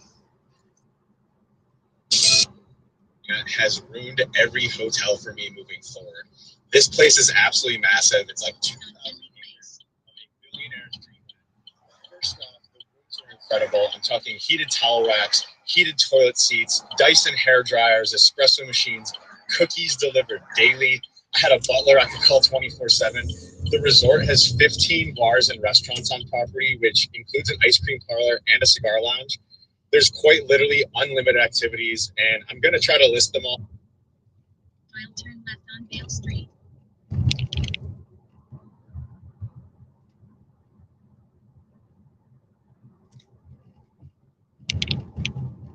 This may be the last time you'll ever see this video, and it could be gone by the end of the day.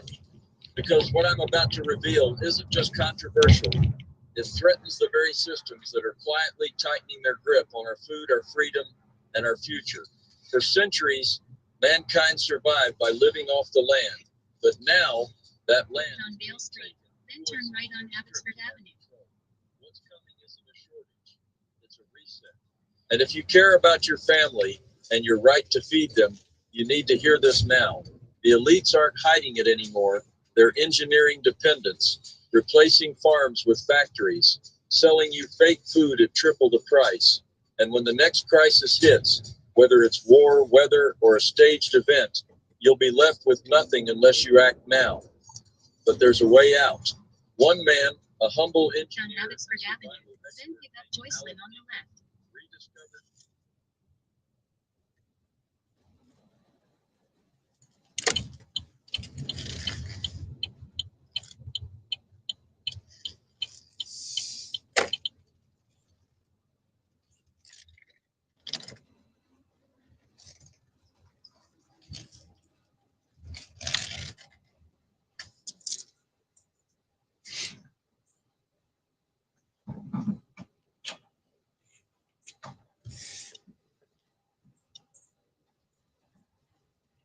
ancient Japanese technique that helped entire villages survive famines.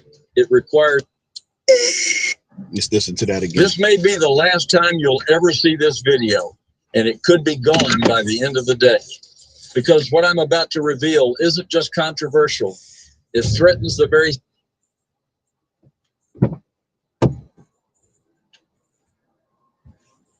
Good morning. Good morning, dear. How are you? Okay.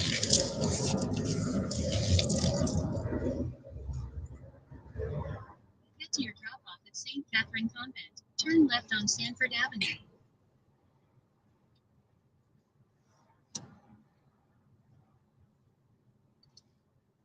On Sanford Avenue. 27. My sheep hear my voice. The Bible say what? My sheep hear my voice. Jesus Christ said no matter how they teach, if they my sheep, they gonna hear my voice. It don't matter if they come soft, it don't matter if they come rough, no matter how they come. My sheep gonna hear my voice. Read. Because I know them, read. And they're gonna follow me. Meaning what? No matter what, you're gonna be like, okay, that makes sense. What dude's saying is true. Read the scripture.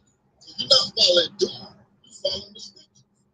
Go back to Jeremiah 3:14. Then raise your hand, come up on stage. If you got any questions, read. Jeremiah 3, verse 14.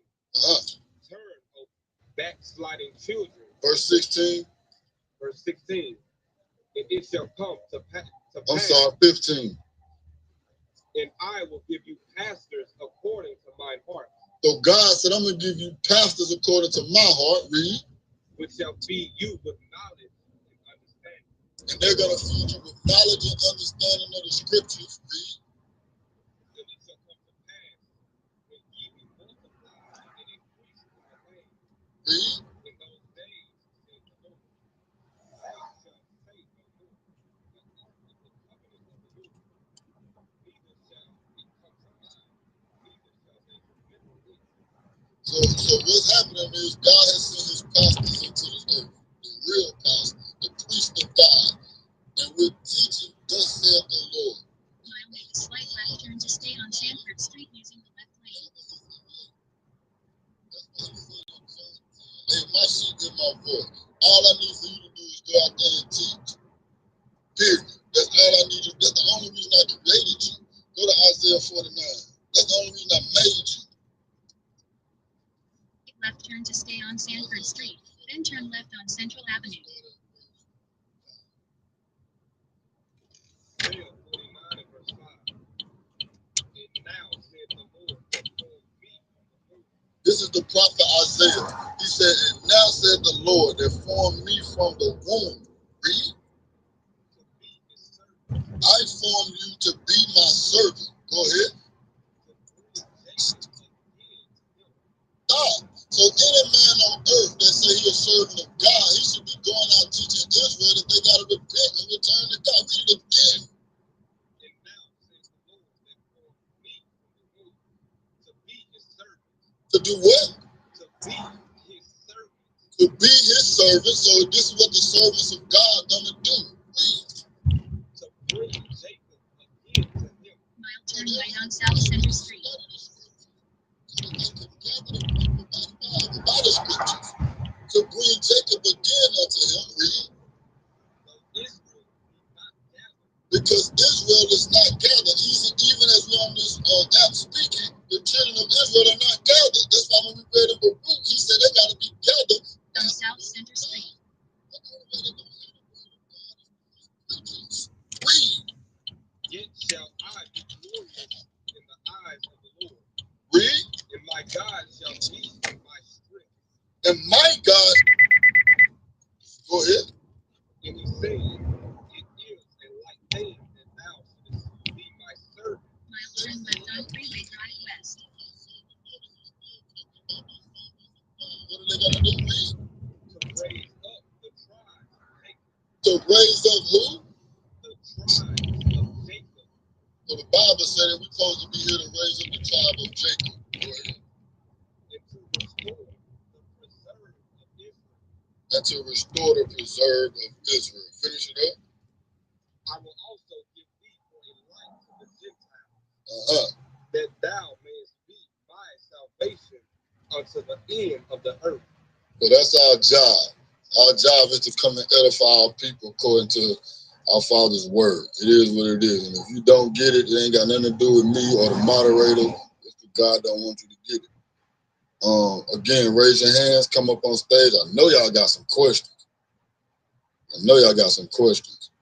Are the Israelites unrighteous and judgmental? Hashtag, what's y'all thoughts?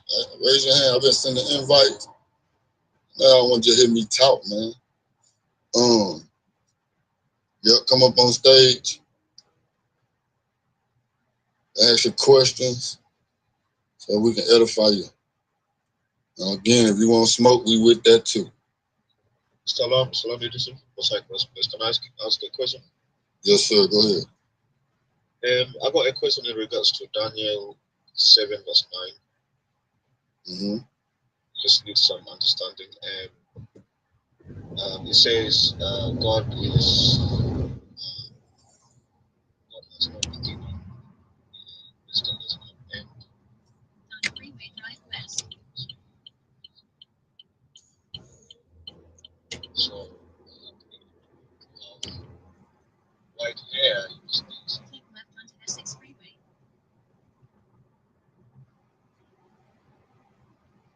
Onto Essex Freeway. doesn't have time.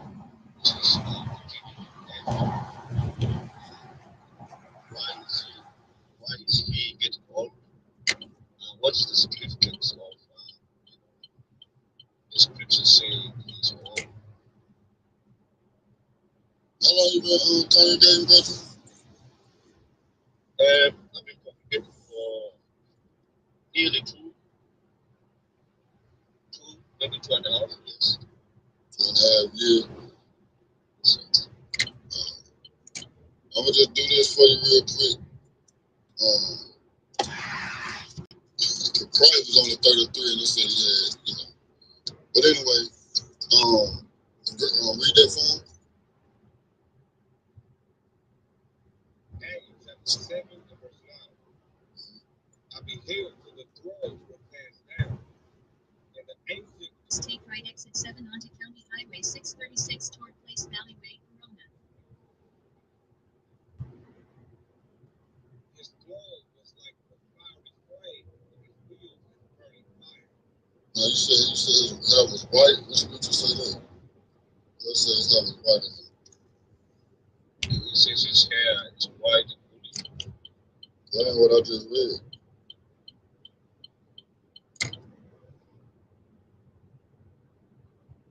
I mean, read it again. That ain't what I just read. I beheld till the thrones were cast down, and the ancient of days did sit, whose garment was white as snow, It said his garment was white. and the hair of his head like the pure wool. His throne was like a fiery flame, and his wheels as burning fire. So it just said he had woolly hair. It didn't say it was white. Speaking about Christ. Yeah, I think I'm mistaken for Revelation 1:15. Okay. So that's what you're saying because his hair was white? Yes, sir. And what about it? Just because his hair white?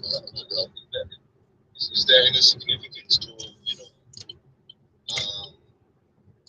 to the scriptures describing Now take right exit 7 onto County Highway 636 toward Place Valley Way, Corona using the right lane. Yeah, if you don't mind, I'm just picking the scripture up so you can just meditate on that. Yes, sir. Go ahead, brother.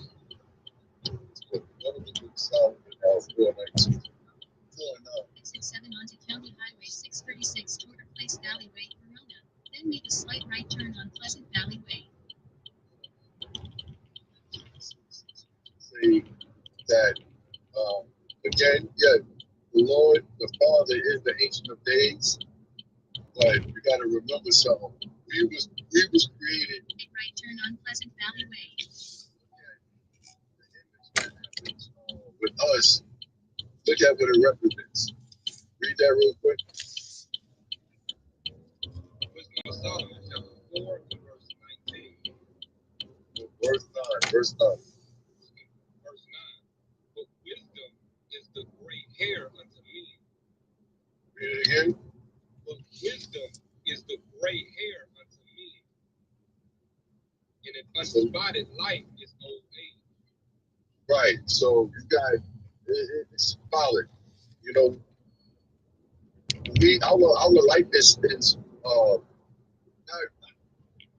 the way we live and we as we get old. Remember, get that in Job where it says, "Great men are not always wise," because the white hair represents wisdom. That's the point. They don't got it. They didn't have to get.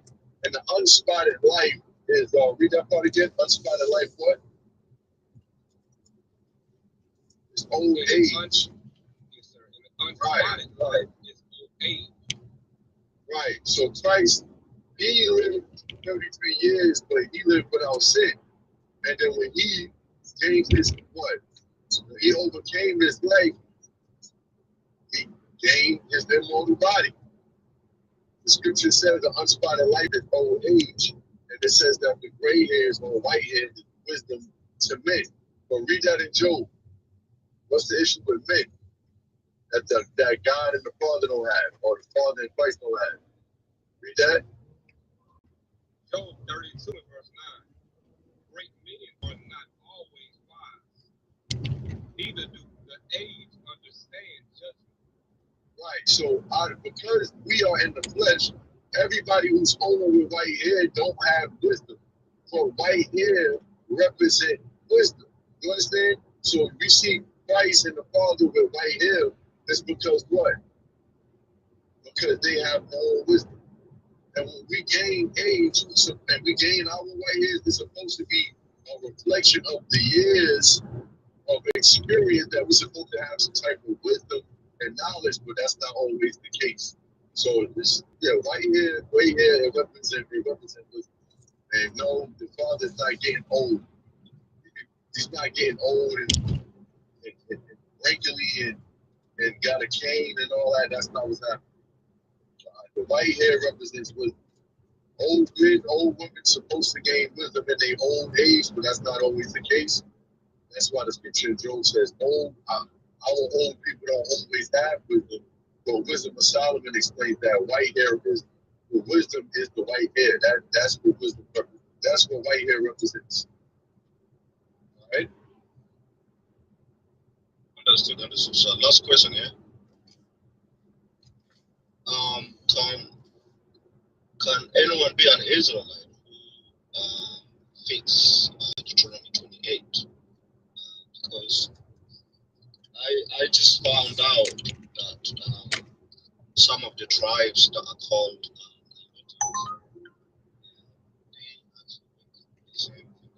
Deuteronomy 28. Remember, all the Israelites are scattered. Some people might identify as certain things. Like you got some of our people that might not know that they are Israelites. They might be calling themselves Nilotic. That could be. Mile turn left on Bloomfield Avenue using the left lane. Read that to explain that point. Then you're not 11. Daniel chapter 9 verse 11. Yea, all Israel have transgressed thy law. On Bloomfield Avenue. Therefore the curse is poured upon us in the oath that is written in the law of Moses, the servant of God, because we have sinned against him. And he have confirmed his words, which he spake against us, and against our judges that judged us, by bringing upon us a great evil. For under the whole heaven have not been done as hath been done upon Jerusalem. So under the whole heaven, meaning all the nations, out of all the nations under the heaven, no other nation have went through the curses of God except the Israelites. So there's people going through not just one curse, not 5 curses, but if their nation experience all the curses, then yeah, they are Israelites. But yeah, you have some people who their children might have been taken, or they might have been went into captivity, or they might be in poverty. That don't mean they Israelites. You understand? But remember, the scripture says, out of under the whole heaven have not been done, has not been done unto Jerusalem, because of the covenant in the oath that was promised unto us. So it's very specific. And then even with that, get that in Romans 8:16. Oh, ugly. Romans chapter Should 8, have a sign there.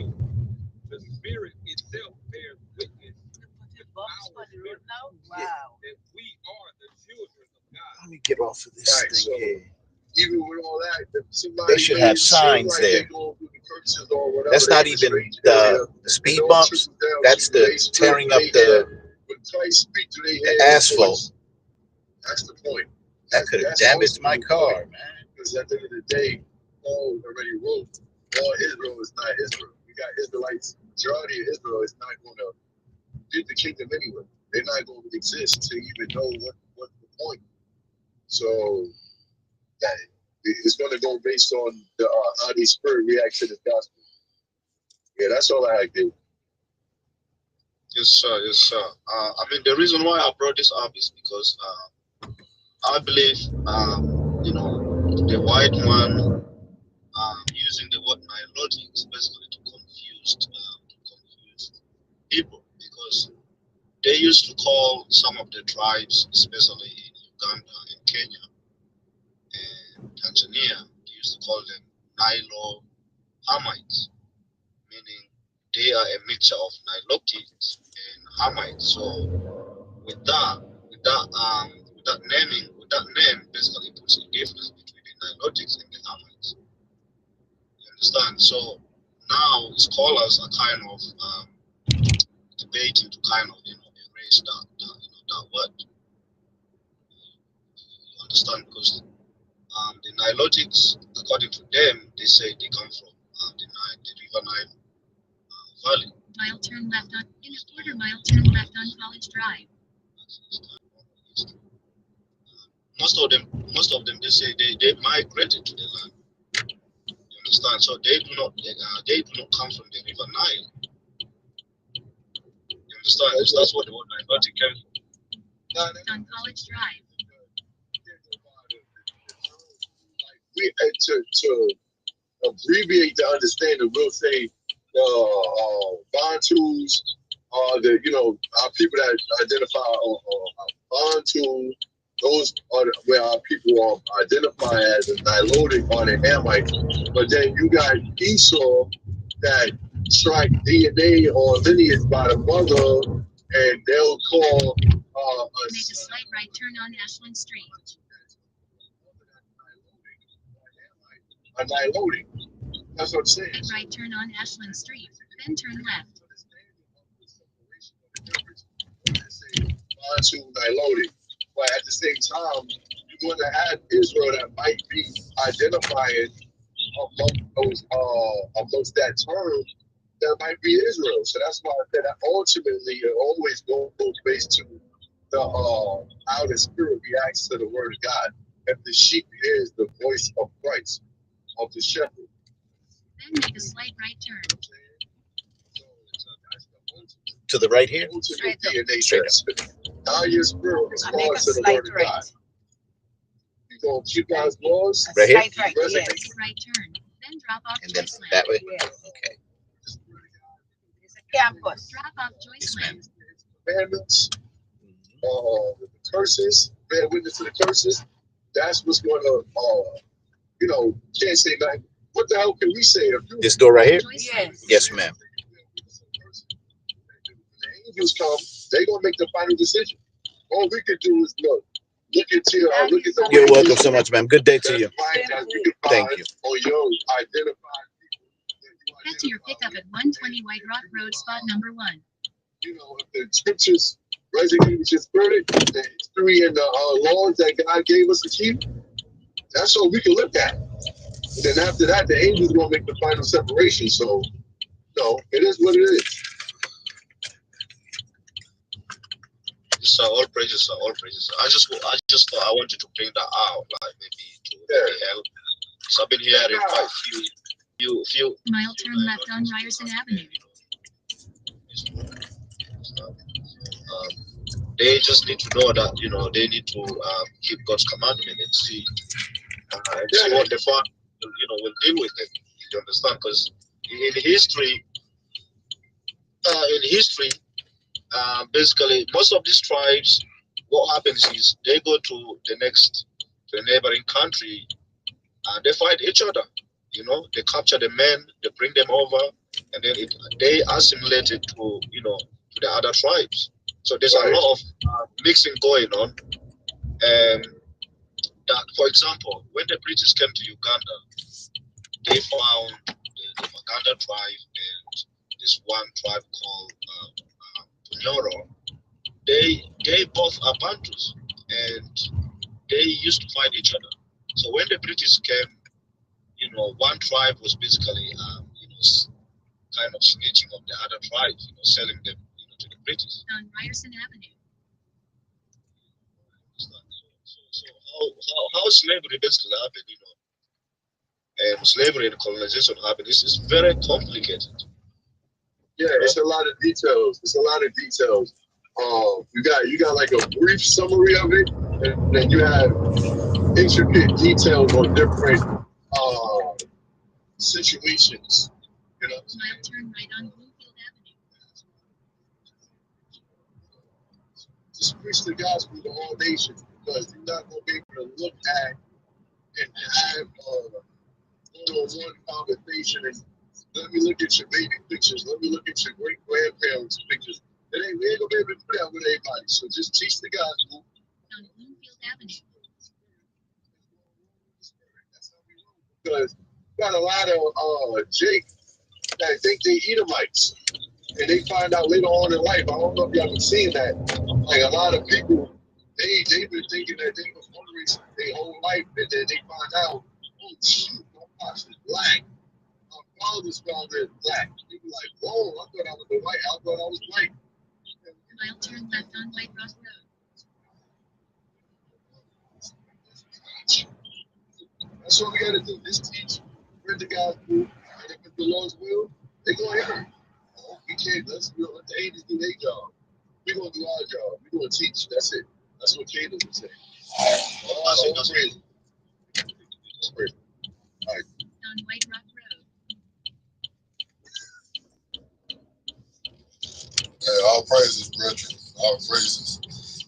All praises. All right, next in the queue, we got all right, all praises. Again, raise your hands. Come up on stage. You got any questions? Got some mighty men on stage. And answer your questions according to the scripture. All praises. What's going on, brethren? Good, Silver Wolf. What's going on, bro? Hey, all praises, man. God. Earlier this week, I had to recover from that conference we had, man. Yo, I was going up for like 3 hours or 4 hours of sleep every other night. I'm like, damn. Right. All praises to me. All praises to the Most High God. That was beautiful. That was beautiful. So, back, baby boy. Yeah, we're back. Yeah. Mile turn right to stay on White Rock Road.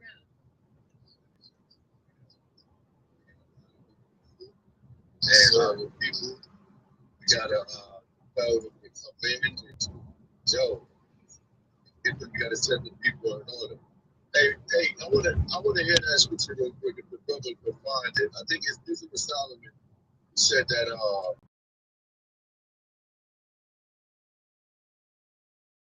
hey, Caleb, if you know where it's at, it says to stay on White Rock Road. Something like that. I think I know what you're talking about. You know what that is?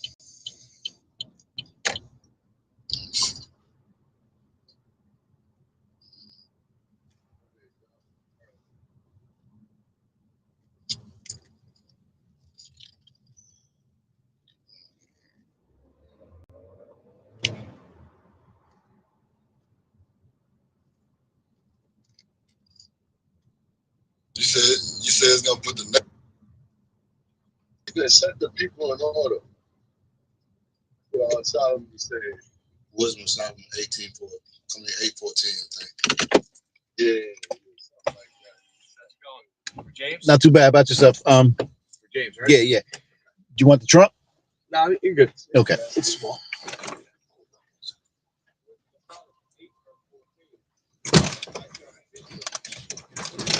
I just gotta stop at that van real quick. You want to just meet me there? The gray one? Yeah, it's gotta grab something. Well, real quick. Oh, man. Oh,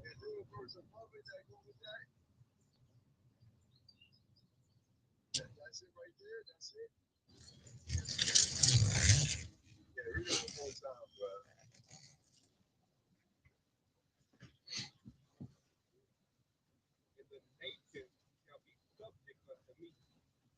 Hey, that's our job right there, Caleb. That's we was reading that, and I think that you went there in Isaiah 49. That we gotta raise a service.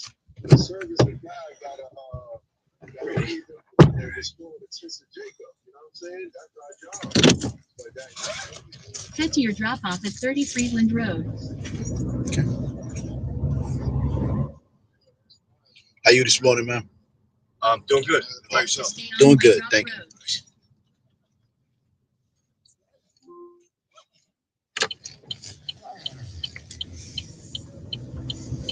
Use your seatbelt for your safety.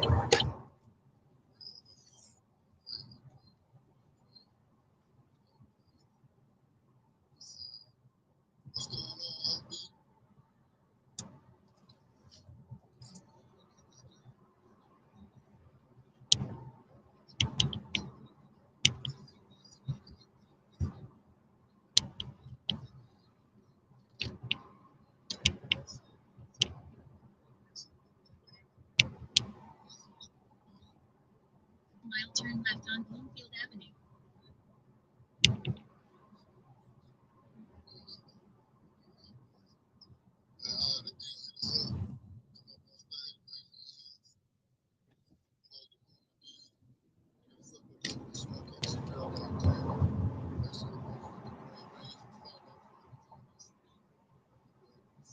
Change the address. It's the same town. It's just a different street.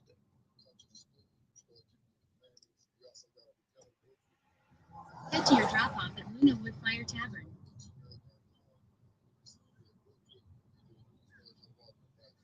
On Bloomfield Avenue.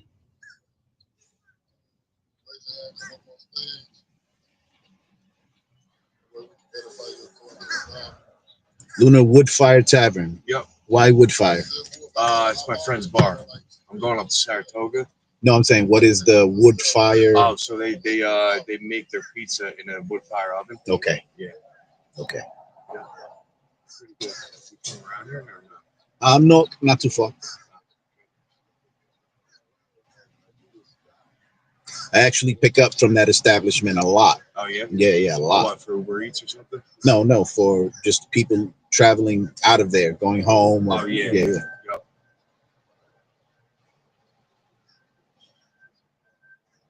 I'm not a pizza guy, but I'm always looking for a good slice. Well, if you want a good slice, go to Ralph's in Nutley. On Franklin, Yeah. all the way at the end. Yeah. Okay. Go to Ralph's Pizzeria. It's the best slice you ever have. Okay. How's the undercarriage of the slice? It's good. Yeah. Well, like the flop. Yeah, I don't like. You don't like the flop? No, I don't like it's the good. I'm telling you, Okay. it's the best pizza. I mean, for me, I grew up in Nutley, so it's easy for me to say it. Mhm. But it's the best pizza I've ever had. Yeah, I grew up on Bruno's Pizza, Springfield Avenue. Okay. Yeah. I know about it. Yeah, it was good. Yeah, because that family, I don't believe that family owns it anymore. Turn right on Cross Road using the right lane. Definitely got to try Ralph's. Okay. Yeah, I see their sign that they've been, voted #1 forever now. Yeah, and the guy, Dave Portnoy from Barstool, he rated them real high too. Okay. He gave them like almost like a 9, or it was like an 8.9 or something. So that's like very high. Okay. I'm looking to try this one that I just found, of course, on social media called Crispies, Brooklyn. Crispies Oh yeah, in Brooklyn. yeah. I'm sure it's good too in Brooklyn. Yeah, yeah. I mean, these Brooklyn Guinea boys, Yeah, you exactly. could hear it on them. Exactly.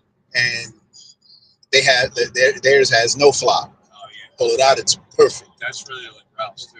Ralph's has got like that real stern. Really? Yeah. All right, so yeah, I'm gonna definitely. Yeah, no, I'm not it's a really good solution. Yeah, I have to Sabbath prep today, so I don't want to cook. Yeah. So I'm gonna go buy a pie, and Yeah, I would get a fresh pie. Yeah. Because that's when you'll really get to taste how good it is. I'm gonna go get a pie. So I'll go to Ralph's, and then I'm gonna go to this spot called Slap Burger in Patterson. Just opened up, and from what I hear, I'm not a fast food, I'm not a junk food guy. I like food. Yeah. But I'm always in the market for a good slice and always in the market for a good burger. And I hear that this burger, You like slap burgers? yeah, that's what I hear. I haven't been. I got that now too. Yeah. I'm always in for it. Yeah. I'm in for a good burger. So they have a box of their variety burgers. Yeah, are you like a plain pie type thing? Yeah, I'm a plain pie guy. That's I was about to say that's how you really get to taste how good it is. Yeah. My family, they like, Pepperoni and stuff like that. Yeah. Yeah, they like that. Yeah, if it's a good pie, you don't even need that. Right. My family does things like, you're familiar with Montclair? Yeah. There's the spot Tula Jour, whatever the hell it's called. I'm not too I don't go too. I go to like a few spots in Montclair. I don't go out there too much. So they go to these fancy little spots. Yeah. I'm not a fancy guy. Yeah. I like food, and It's not bougie, right? I'm just I don't want to try too many like. Normal. That's It's normal. You know what I'm saying? Plus, I have a very restricted diet. I'm a Jew, right? So I got to be careful what I consume. My family is willing to go to these places, and they come home with all of this different, like they call it a pizza. I'm like, it's not a pizza. Like they brought me a taco. Like, that's not a taco. That's an empanada. That's an empanada. That's not a taco. A taco is a very simple thing. On a corn flour tortillas, sliced steak, peppers and onions. That's a taco. All that other stuff, that's not a taco. Cut it out. I like a simple taco too. Yeah, just everybody does all these things, crazy stuff in a taco too. I just like some beef on it, some cheese, some lettuce, tomato. That's it. Yeah, look, I found an authentic Mexican spot. These is actual Mexicans, Jersey City, off of Montgomery. I went in, I was like, and I looked at them. I was like, people Mexican, like official, because you could be from Chile. If I want Mexican food, I want Mexicans to cook it. And she said, we're from Tijuana. I said, cool, give me a taco. She gave me a flour tortilla, carne asada, peppers and onions. I was like, what is this? She said, taco. I was like, no, she said, no, that's not tacos, man. What you're getting is a sandwich. I was like, wow. They know the shit down there. Yeah. For sure. Yeah, I've been to Tijuana once before. I was in San Diego, me and my friend late at night went in there to party. It was crazy. You gotta watch Turn yourself. left on Upper Mountain Avenue using the left lane. Get yourself in some trouble out there. Yeah, down there, I don't leave the continental United States. Yeah. I like to travel and stuff, but that's something I did once. I'll never do that again because Tijuana is a different breed. Yeah, I bet. Claremont Avenue. You gotta watch all corners when you're out there. I'm older now. I've traveled, America. Well, not all of America, but enough of the East. I've done the whole Eastern Seaboard and the Gulf Coast. I'm a wild guy, so I can't go out of the country. Me too. That's what he said.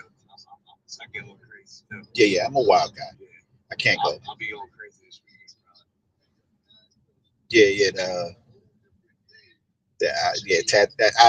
I can't. That's I got friends who travel. I don't trust myself sometimes. Yeah, no, I got to answer to a God. I'm good. I'm good. That's what you gotta do. Yeah, I'm good. I stay here and try. Like I would like. I have friends that go to Europe. Friend just got back from Italy. Yeah, is it true that the food there, um, you can eat the same stuff that they have here, only you feel better when you eat it there? Absolutely. Even when you drink, it's like I don't know. Right, and they told me the wine is everything. They feel great after they eat. Drink, the next day you wake up with nothing happened. Right. It's crazy. When you drink here, like if I drink, I'm in bed for like fucking 3-4 days. Yeah, yeah. 'Cause I mean, I'm 33. I'm not too young anymore. So, like, I'm in bed for like not like in bed, but I'm in bed the whole next day. I'm like, fuck. And then all week. Excuse me 1 second. You are on the air. All right. Good morning. Anyway, any chance you can come back to the house because I locked my keys in my room? All right, I'll be there. I'm drop off. I'll be there as soon as I drop off. 10-15 minutes stops. All right, thank you. You're welcome. Great. You were just saying, and they went out drinking last night. Yeah, so Right. like, So she locked her keys in her room. That's what happens when you drink this garbage here. no, you're right. Just a bunch of problems, unnecessary. I do the same shit though. It's like once you get older, you just don't want to. You don't want to fucking do it. Yeah, no. Like, even I'm dreading this right here. Like it's gonna be a fun time. I'm dreading it because the whole next week at work, I'm gonna be fucking miserable. Yeah. Like it's gonna take me 2 weeks to really To recoup. back and get back to my fucking kids. Yeah, yeah. And I gotta focus on work too. So stay hydrated. Yeah, that's it. And eat a lot of dark fruit. Yeah. A lot of dark fruit. You'll be fine. Not while you're drinking though, because something with the sugars goes wrong. Yeah. But after, make sure you consume a lot of dark fruit and hydrate.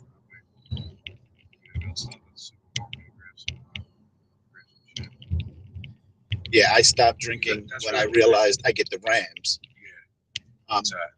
Well, depending on what I'm drinking, see if I drink cheap shit, it affects me. It affects my mood and my character. Yeah. If I'm drinking good alcohol, so that's why now I only stick to single malt Highland scotches. I don't mess with nothing else. If I'm gonna drink a tequila, it's got to be top shelf tequila. If it's a vodka, it's only one brand called Mother of Vodka. I've learned in my 54 years what I can and can't do. I've learned my limitations. And I'm not willing to try anything like too new because it'd be like, who knows how that's going to affect me. I will admit I had a moonshine recently. Yeah, really good. It's strong. Yeah, the proof was ridiculous. Yeah. They should never. That's gasoline. Oh yeah, it'll knock you on your feet. Yeah, yeah. Knock you on your ass like yeah. About like 3 sips. Yeah, it will corrode your liver. It will finish you. I had it, but it was so smooth. I had never tasted a shine that smooth in my life. It was a nice smooth. I think it had like peach undertones. It was really good. But other than that, I don't drink. I don't smoke. I don't mess with that. I'm good. I try to just limit myself with this shit. So, you know, just for work and stuff like that, I'm better. I know that, like you said, I'm just a better person. I don't drink, rather than, you know, when I do drink often, I'm out every weekend. I think that's the key to life, is to be a better person. Just to find that best version of yourself. Because then that's when you feel good, and that's when you're more happy. Mm-hmm. And I think happiness is everything in life. Yeah, yeah. And it comes in spurts, right? Yeah, sure. Because people say, you know, happiness. And I'm like, well, you know, that's a state of being, right? That's a temporary state. Yeah. And if you know anyone that's happy 24 hours a day, 360 a year, please connect me with them so that I know what it is that they're drinking or consuming. Because I'd like to be happy 24 hours a day. Yeah, no, you're right. But I think the odds of you being more happy is better when you stay away from drinking and all that stuff. Yeah, especially here, right? Because of the garbage. Alcohol is garbage here. And unless you're willing, and you know, some say, well, you know, it doesn't matter what you pay for it, it's all the same. No. If you drink scotch, you ever had a Macallan, you'll know that you've not been drinking a real scotch. I've had it, right? I mean, there are other scotches that are good, but a Macallan, when I had it, I had a 25-year-old shot. It cost me $180. Listen, listen, it went down smooth. It had a nice oaky chocolate palate. It was awesome. It burned, but it's a Scotch. What do you want? It's really good, and it was a nice, mellow after dinner buzz. It was great. Only needed the one cube. It was great. So Macallan's really good Scotch. Yeah. I think it's the best. I think. I can't say. I mean, I haven't had all of their scotches, Macallan, because some of their bottles are $40,000-$50,000. Okay, that's way outside of my budget. That's way out. I think the most I paid for a bottle of Macallan was like $750. Yeah, to drink like that. Yeah, definitely. And I'm not. I'm driving Uber. Those prices come with like age in the Scotch. Yeah, age and region, where they're bottling, how long, the oak that they age it in, whether it's charred, whether it's I will admit there's a cut that I want to try. Okay. I'm not a Johnny Walker fan. I will drink it. I like Scotch. Scotch is my thing. There's one called the Devil's Cut. I haven't tried it yet. I'm scared of it, but I want to try it. It's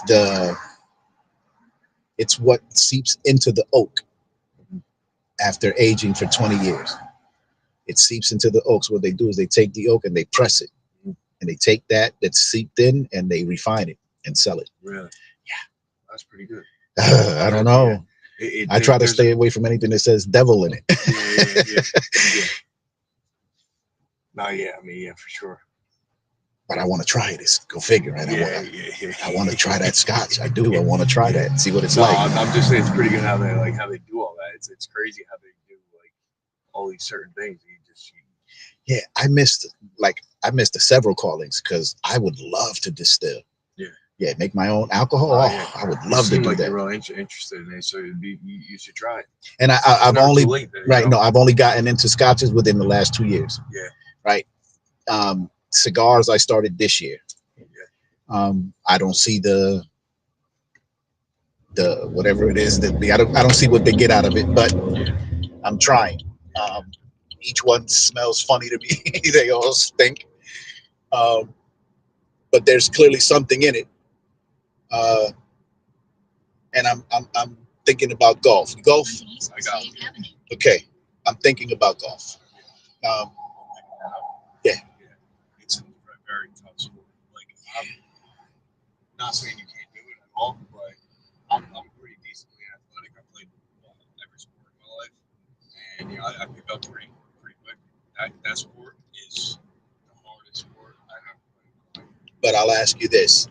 Hardest sport you ever played in your life, right? Keep going, though, right?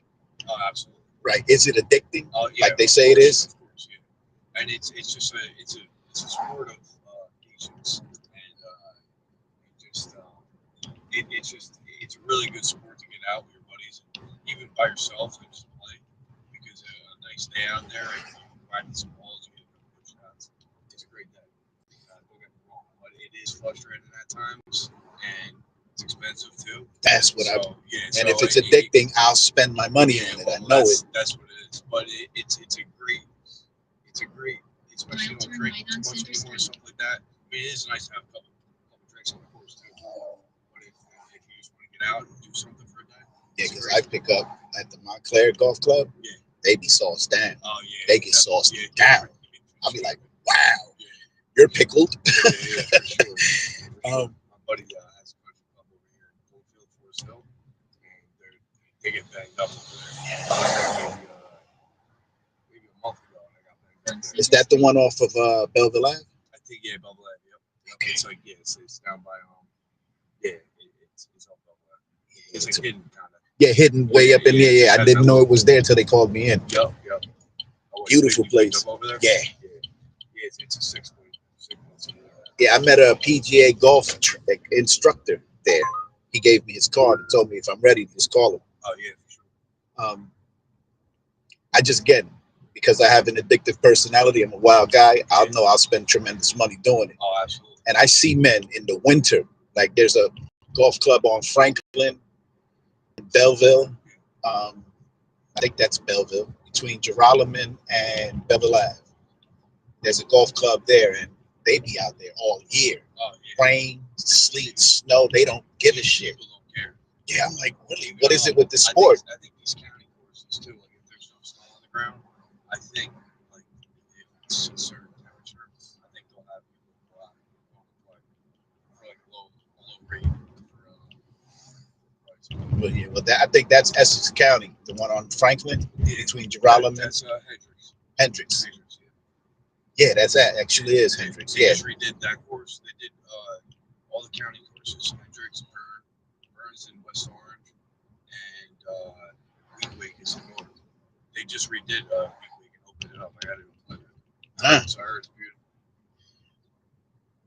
To be honest, I've been in Newark my whole life, right? Yeah. Didn't even know they had a golf club there. Yeah, it's been like a pillar too to the community. I used to play there all the time, but it's like it's a pain in the ass. I live up there now, And it's near it's like the Weequahic Park area. I'm almost positive. I would think.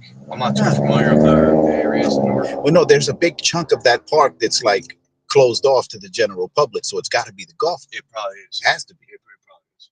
Oh. But it's supposed to be really nice now. They just they put like millions into it. Yeah. So it's gonna be coming up. You're gonna see a one way to the left right before the light. See that one way? Turn in. Yeah, turn in. So they're probably back. Appreciate it. Yes, sir.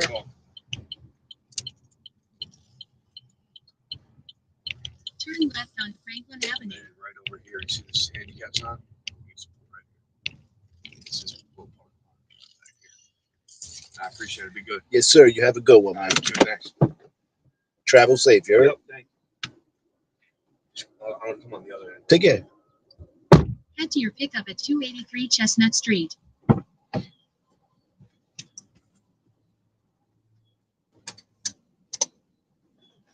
I appreciate it. All right, brethren. Be good.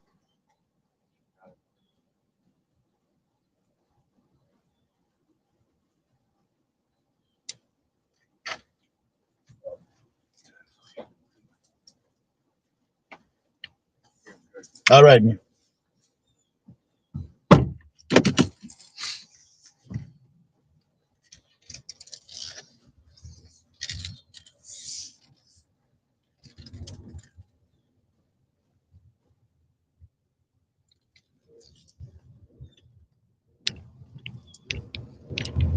Turn left on William Street. Turn right, then turn left on Center Street.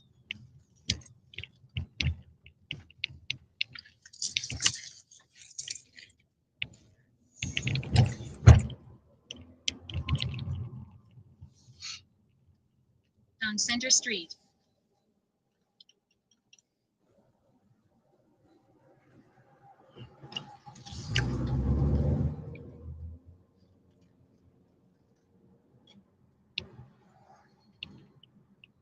On Franklin Avenue.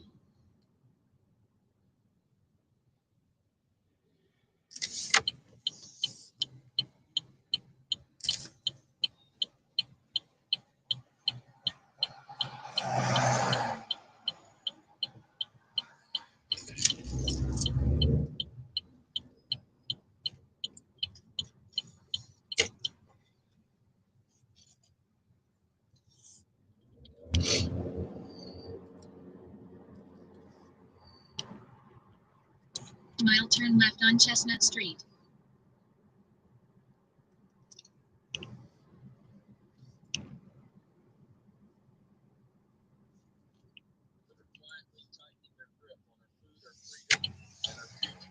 For centuries, mankind survived by living off the land.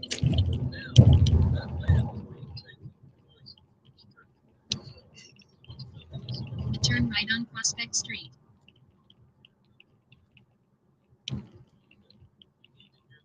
On Prospect Street, then turn right on Chestnut Street.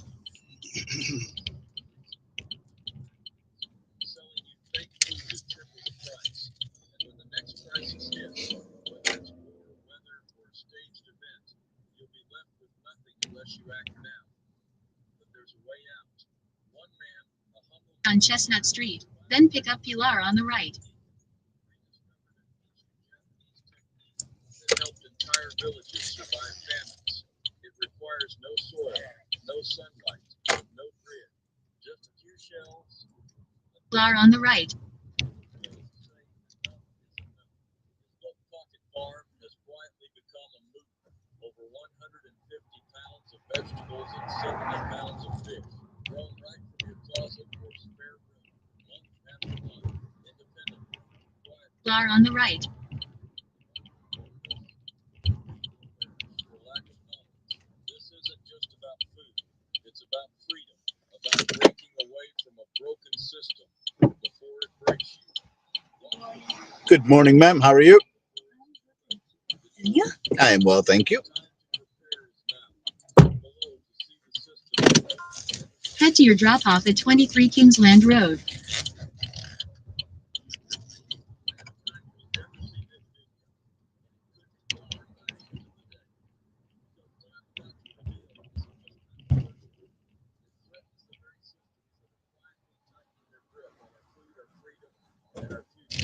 For centuries, mankind survived.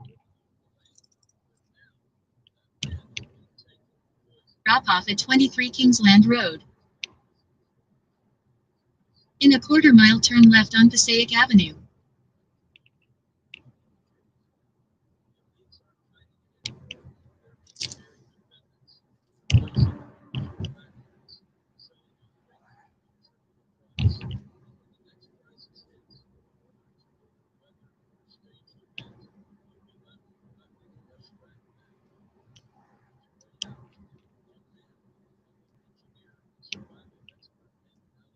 On Passaic Avenue.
Mile, make a slight right turn on Kingsland Street.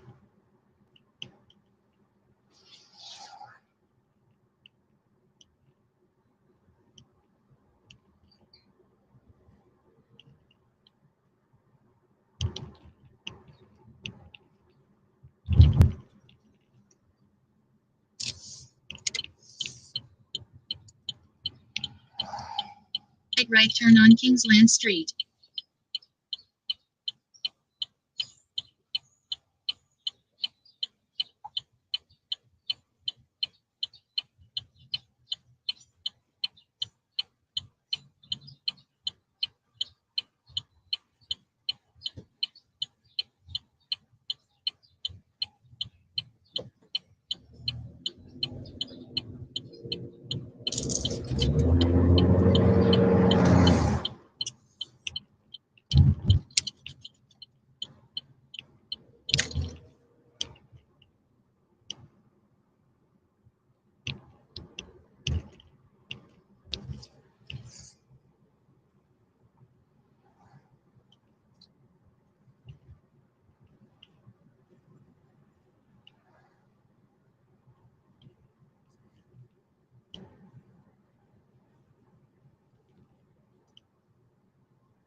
Mile drop off Pilar.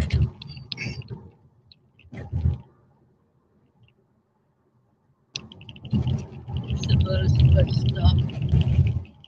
This one or the next one? No. Next one. That has a tap.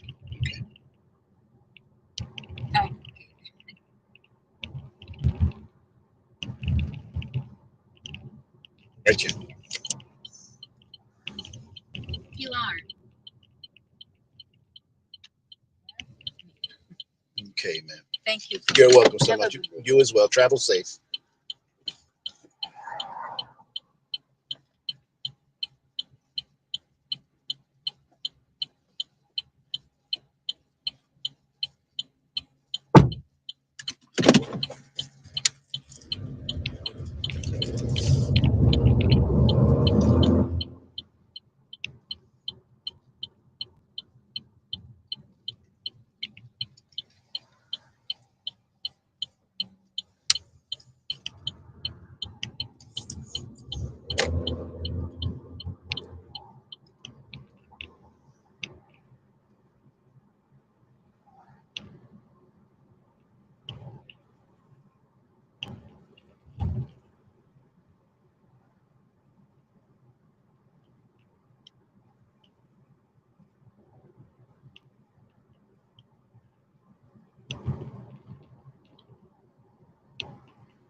Now, I did say I don't drink.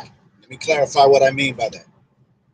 What I mean is that I don't drink regularly. I'll toast an occasion. I'll take a nightcap occasionally. I don't just drink like everybody else drinks. You know, I'll drink to that type drinker. I'm not that person. So I drink occasionally. Rarely. And if I'm gonna drink, I'm gonna drink good shit. I'm not gonna drink rock, gut rock. I'm not doing that. I'll drink. I said if I'm gonna drink a scotch, if I'm out, I'm gonna drink a scotch. I'm gonna drink a Macallan. 25-year-old, preferably. If I can't find that, then I'll take whatever's on their top shelf, single malt, Highland Scotch. I don't like anything else. I've tried rum. I don't like it. I've tried vodka. I don't like it. But if I'm going to drink a vodka, it's called Mother of Vodka.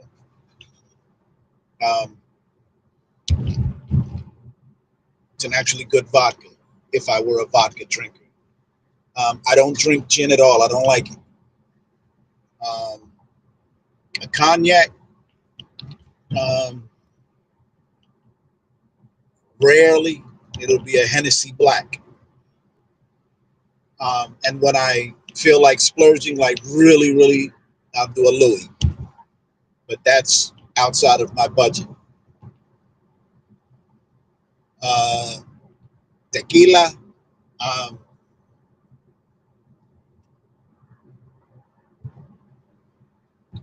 I'll be honest, I haven't had one that I'll be like, damn, that's damn good. Casamigos is one. It was all right. I didn't like Don Julio.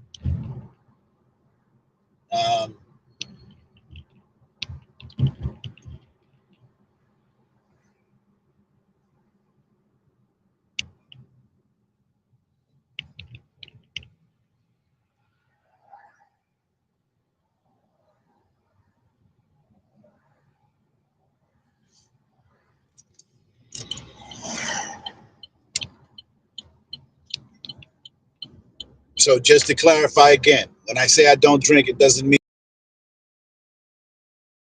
that It means that I'm not a regular just for the sake of drinking. When people drink, they go out and drink, shot.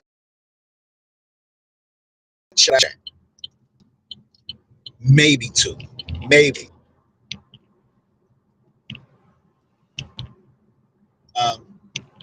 And if I'm gonna drink, I prefer scotches, whiskeys. I don't like ryes, right? A bourbon. There's some good bourbons,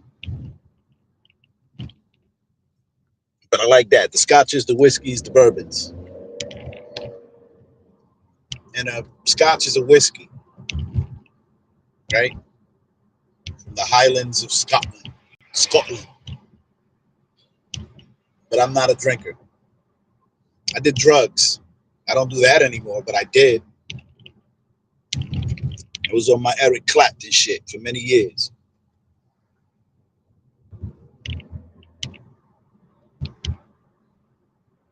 Smoked a lot of pot. I don't do that shit no more either.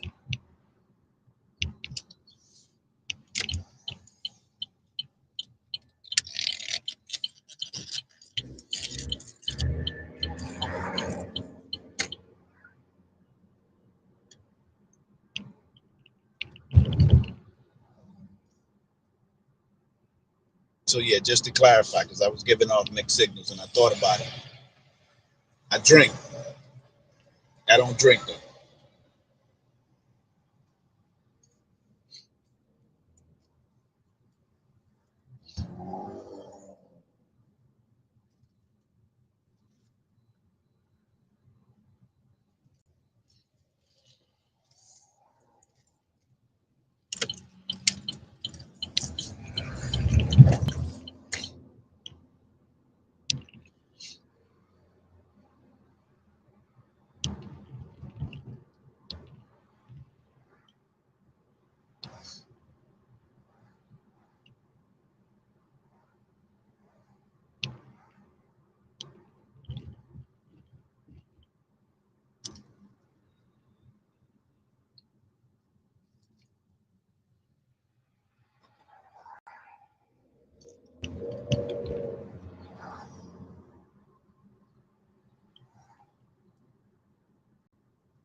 It's terrible.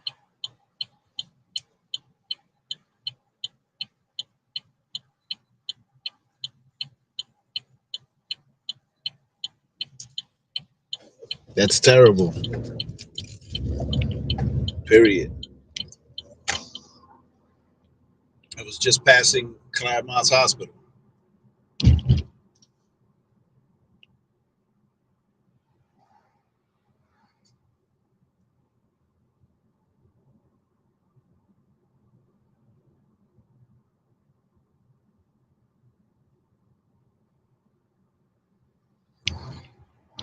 Claremont Hospital.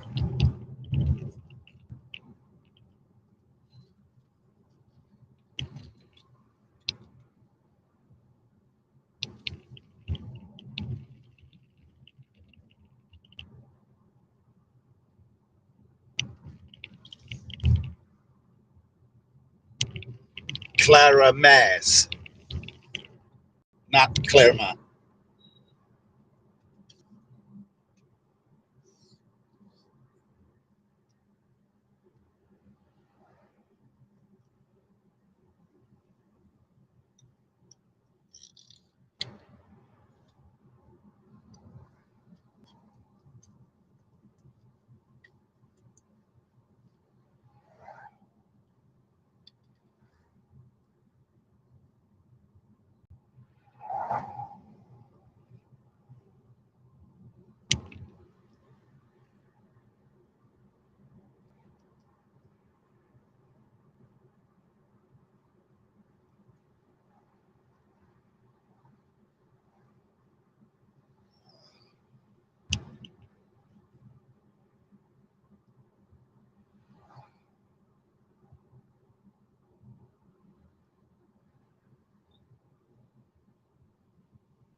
Hey, you left for work yet?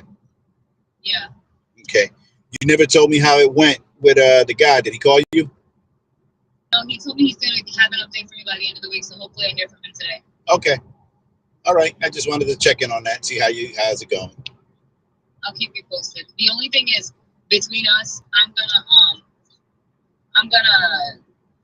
depending on if it goes, like whatever he said, like if it ends up being like, oh, you know, that they already have staff or anything, if he gives me some bullshit excuse, I'm cutting him off. Like, I have no reason to be fucking associating with this grown ass man trying to take me out to fucking dinners and shit like that. I'm not playing with him. Yeah, because it could be that. I think he's just after me, and I think he I don't know. I ain't fucking with him. Yeah, ill. Fuck the white man. Yeah, ill. I had to fuck him up. Yeah. Fuck that. Your mother left already? Yeah, everybody left already. Yeah. She locked her keys and told me to come. Yeah. I'm on my fucking way, and she tells me forget about it. I'm like, yo, I hate when you do that. Yeah, that's fucked up. Hate when you do that. I stopped working, and I told her I was dropping off. I had like 10 minutes on my ride. Then I'll be there. But just forget it. All right, well, fuck it. That's what's up. Damn, man. All right, well, have a great day. Don't work too hard. How was your day yesterday? I didn't even ask you. I'm sorry. It was also productive too yesterday. Okay, got everything done? Yeah, today I'm gonna get a whole bunch more done. Hopefully I'll be finished with it by today. All the stuff that I had. Yeah. I'm glad you didn't give them your 2 weeks yet and all that other shit. Yeah. Because you don't know what's going on. Like I said, I don't trust people, especially, Try America people. The way they did you the first time and no one protected you. Yeah, exactly. Yeah. So, fuck them. That's how I feel too. Part of me feels like I really want to use them to like work my way up, really learn as much as I possibly can, work my way up, and then turn around and fuck them in their asses. I really feel like that. Like not give them a 2 week, really quit on them, really do them dirty. If everything does work out, I'm gonna spend some time there, some good time, and learn as much as I can, get as many certifications as I can. They really want to do the TMS thing, I will fucking run with that shit. But at the end, when I'm ready to up and leave because another company wants me for TMS, because I'm sorry, that's the issue that I've always had. The companies be wanting me because of my skills and shit. And it ain't like spectacular, like, oh yeah, the world's fucking Google CEO wants you to work for him doing his depression treatment, Right. But still, you know what I mean? And for companies like Try America to fucking do me dirty and then expect loyalty out of me, nope, sorry, babe. Yeah, fuck you. That's how I feel. Like, even though I would be willing to go work back into this company, I still feel like, fuck you, Dr. Richards, fuck you, Mike, fuck all of you guys. Like, Yeah, no, they didn't protect you, so there is no loyalty. And that's the thing that I can't stand about anybody right now. You want loyalty, but you don't have any. You know what I'm saying? And I'm a good dude. I'm not a good person. I'm not saying that. What I'm saying is that I'm a loyal person, right? If I got obligations, I meet my obligations. And I sure that, I'll be loyal, but you got to be loyal back. Like, you can't turn on me and expect me to not turn on you. Fuck you. So yeah, and then I'll do it like that too. Like if I like you just said, a word, y'all want me back? Okay, cool. I get you motherfuckers to pay for everything and then leave you. And then leave you just to show you what you could have had. Your loyalty did this. Your lack of loyalty, anyway. Damn, man. Now I don't want to. Go ahead, what? No, not you. This dumbass in front of me stopping where there ain't no fucking stop. No. Yeah, you got to pay attention because they out here. The idiots are out here this morning. I almost hit a motherfucker on a bike going the wrong way. I'm going up Broad Street. He's coming down Broad Street on my side. I'm turning left. This nigga's crossing the road. I'm like, you motherfucker, damn, I think. Motherfucker, I almost hit him. And he looked at me. I'm like, you stupid motherfucker. You riding down the wrong side of the street. Stupid ass. All right, so I'm about to be at work. Handle your BI. I'll talk to you later, babe. All right. I love you. Call me if I. All right. Shalom. All right.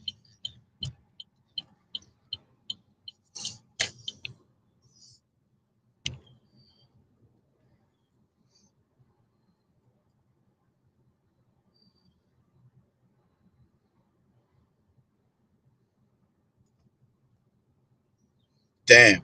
I meant to mute the mic for that. My bad, people. That's personal shit.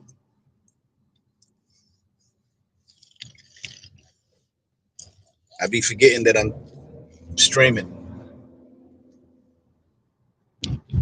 Anyway, guess I get back to work. Or should I call it a day? I think I'll call it a fucking day. What do you think, people?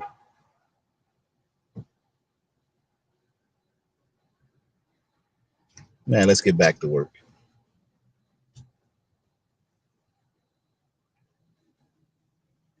Come back out here later.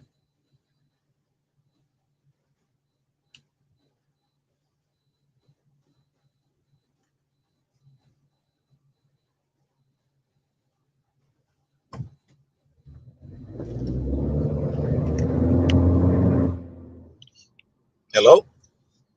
Girl?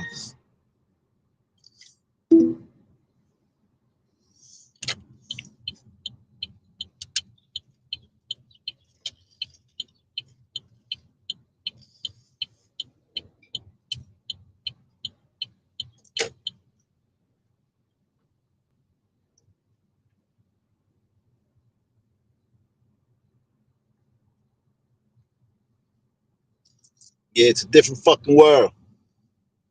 Small world.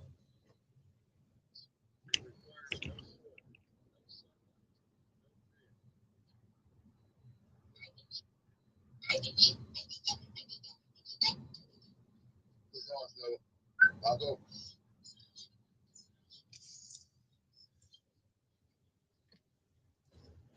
I'll go.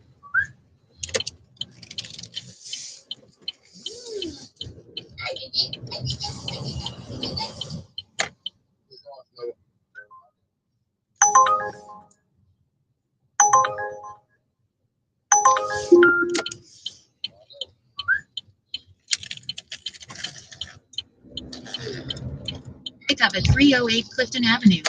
Turn left on 4th Street.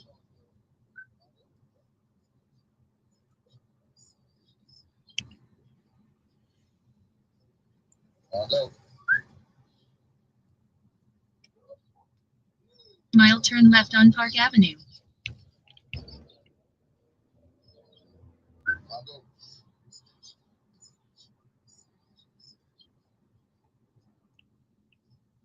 I'll go. No, please.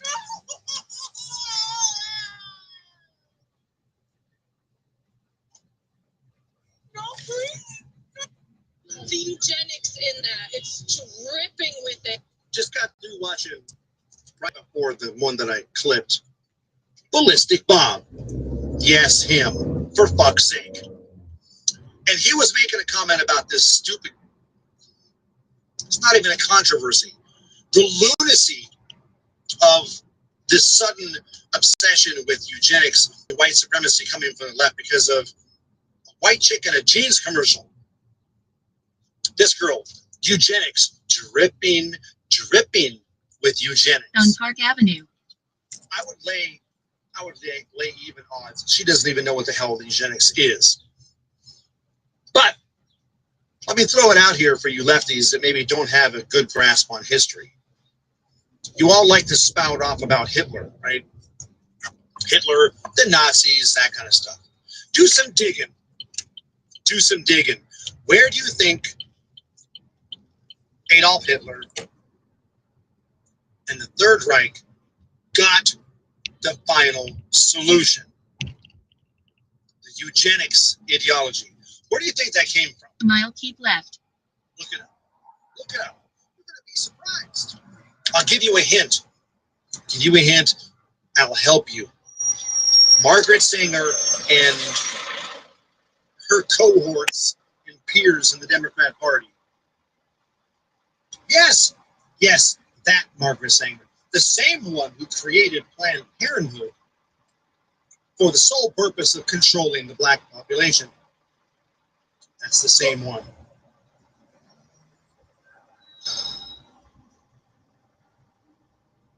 You guys need to start thinking for yourselves.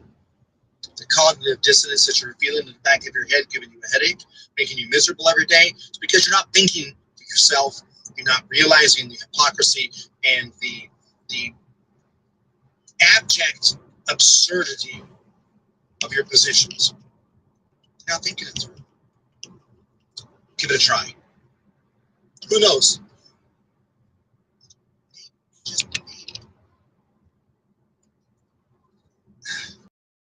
Probably not, but maybe. The eugenics in that, it's dripping with it. So the day I hear about the white community is pissed off. Turn left on Clifton Avenue using the left lane.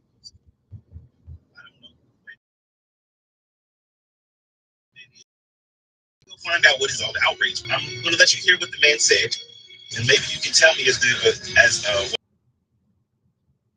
On Clifton Avenue. Why would people be pissed off at him about this opinion? I don't want to see one more white creator clutch their pearls or tell me how they're horrified or how they want to leave the country and how you're having a mental breakdown and how it's too much to handle about what's happening in this country. I don't want to hear a goddamn thing about it. I truly don't. If you got a fraction of an inch of what it's like to be black in this country, feels pretty shitty, doesn't it? Yeah, it does. Do you know why we're here? It's because our demographic, primarily white men who this land was designed to benefit, didn't stand up with people of color, with their black brothers and sisters, with the Native Americans, with minorities, because it didn't affect them. That's why we're here. There is the class war difference, yes. This is about the original sin of this country. Make America white again. Mile pickup Lords on the left.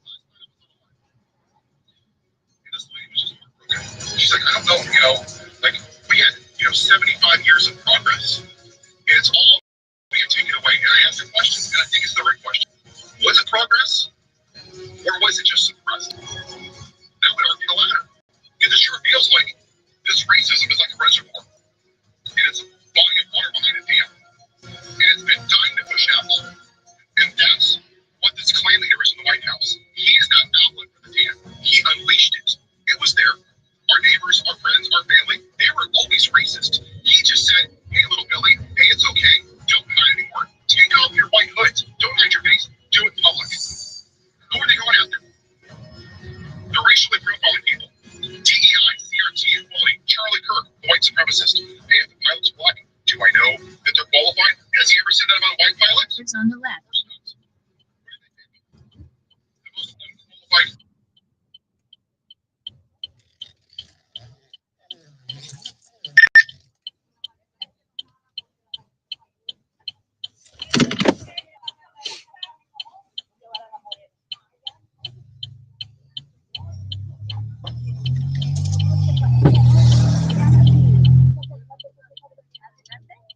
Hola.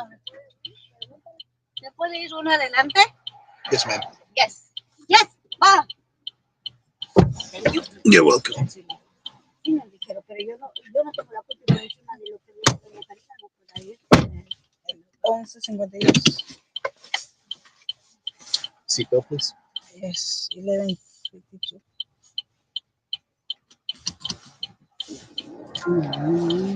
Head to your drop-off at 11 Cliffside Drive.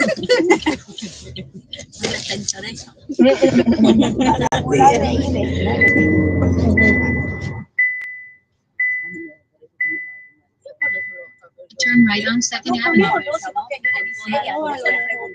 Please use your seatbelt for your safety.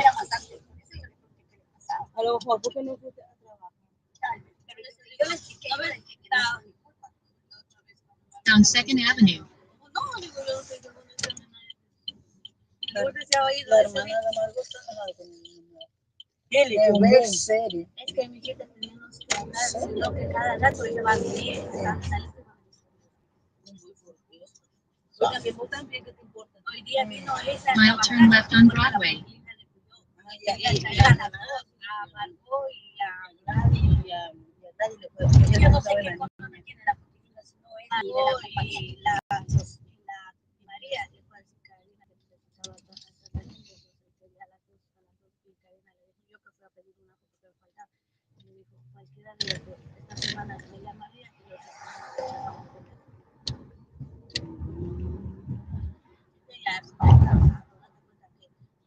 nos hace descansar uno porque se llama la otra.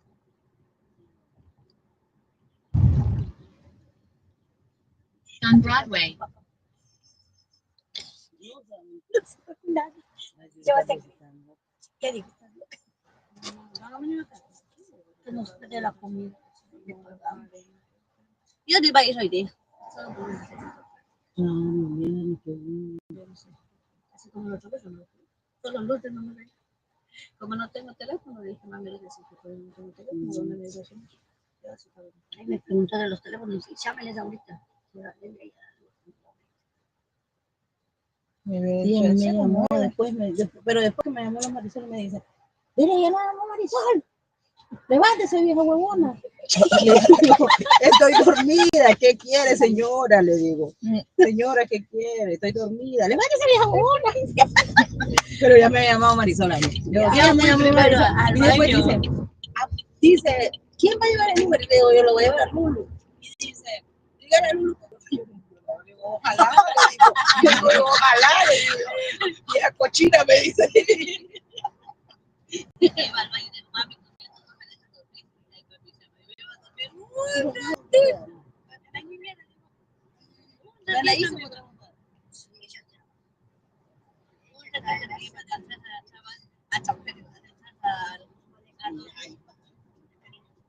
Mile turn right on Chester Avenue East.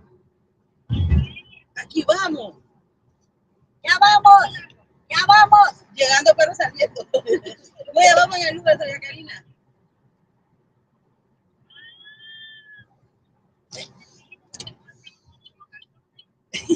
Él no esperó. On Chester Avenue East. Si Lulu dice, ¿será que llevo calzón? Dice, digo, sí lleva, sí lleva.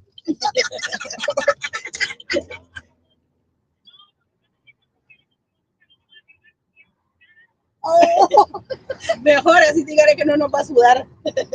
Vamos a andar ventilada. Sí, correcto, así no va a dar calor, no va a dar calor. Ah, ya iba a dar la cosa. Sí, ya llegamos.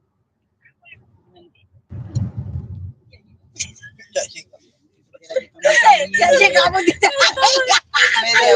Y ni siquiera la 21 hemos entrado. Ni siquiera entramos a la 21, ya pues ya llegan los seres sabios. Yo no voy a decir. La regresada no pasa nada. La vieja confiable era esta.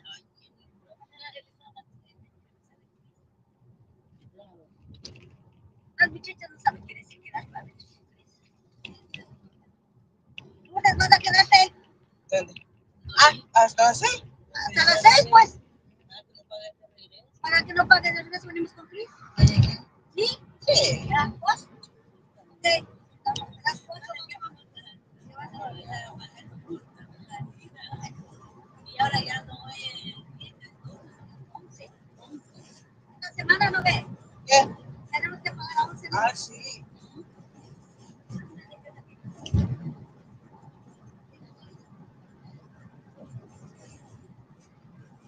Los que vienen los viernes ya pagaron a 11.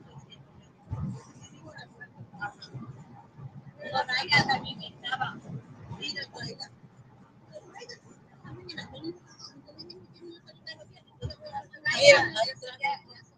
Hay tráfico.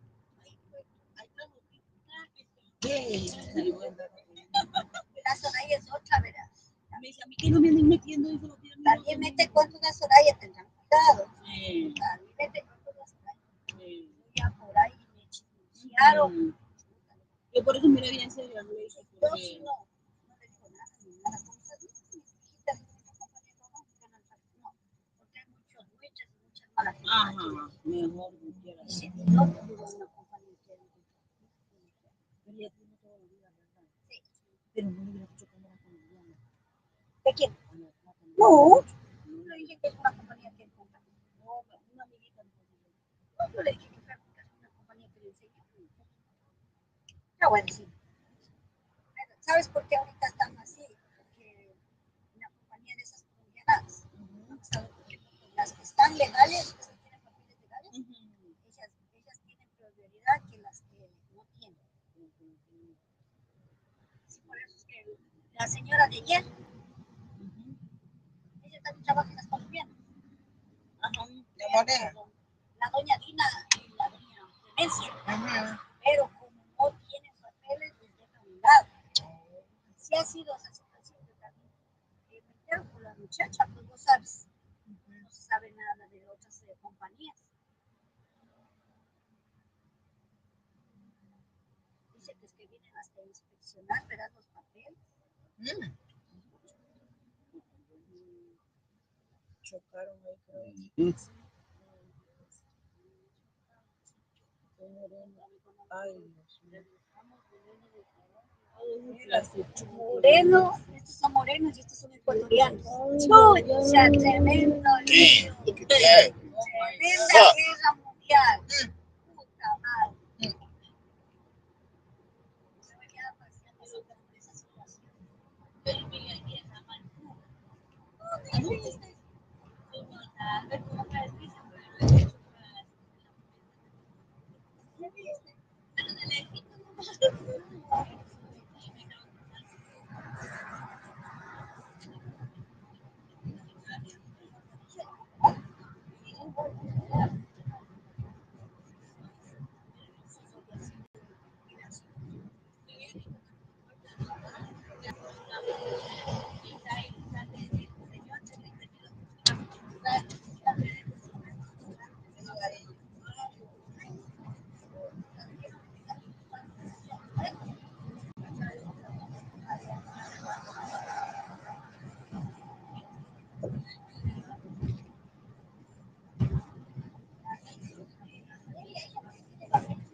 Let's take right exit 9 onto New Jersey 3 West.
I'll take right exit 9 onto New Jersey 3 West using the right lane.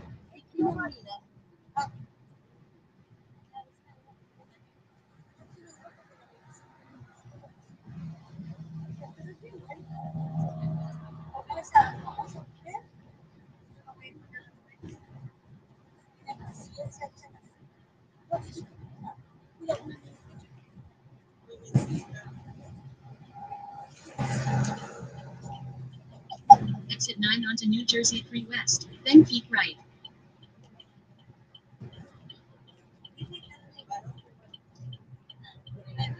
I'll keep right toward New Jersey 3 West using the right lane.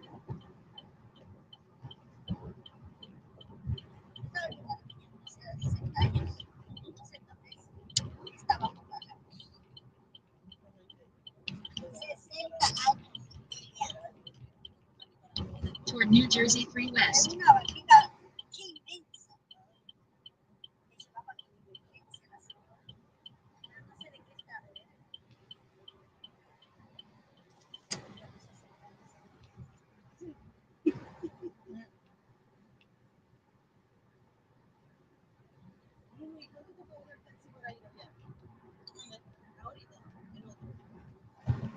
Ah, 8.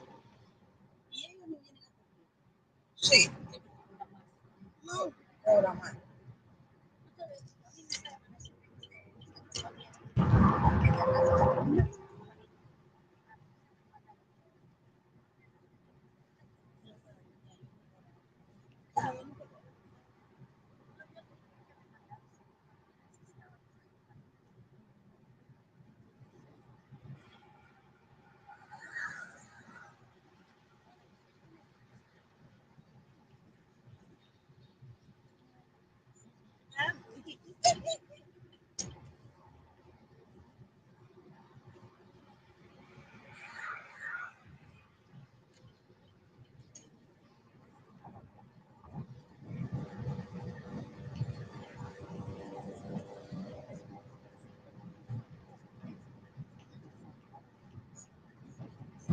Mira, Marisol, mira ese carro. Mira. Ah, porque si quiere va full money, full money. Si quiere un lugar.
¿Qué estás haciendo? ¿Dónde andas?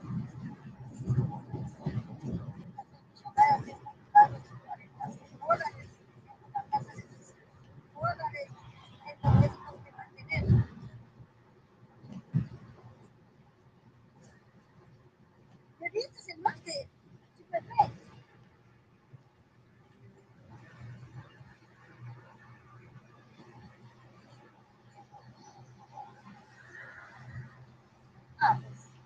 Just keep right toward Lower Notch Road.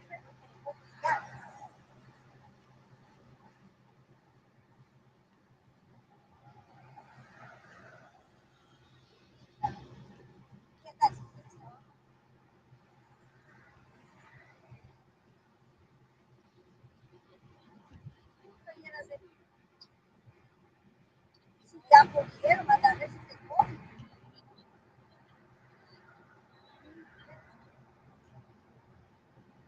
Para viernes y domingo aplica.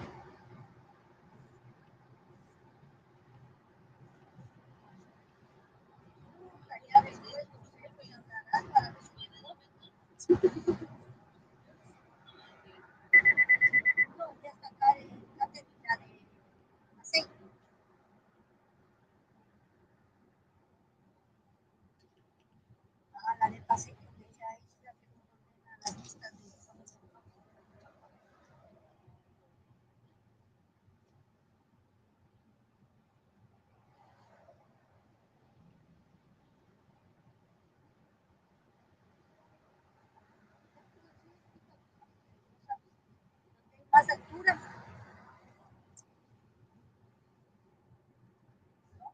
cerca de la noche de mañana lo pusieron en esa lista de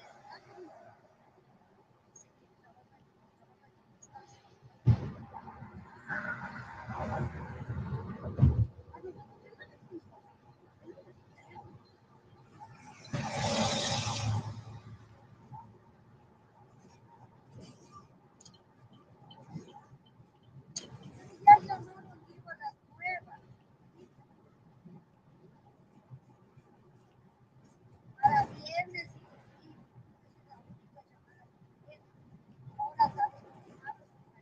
I'll keep right toward Lower Notch Road using the right lane.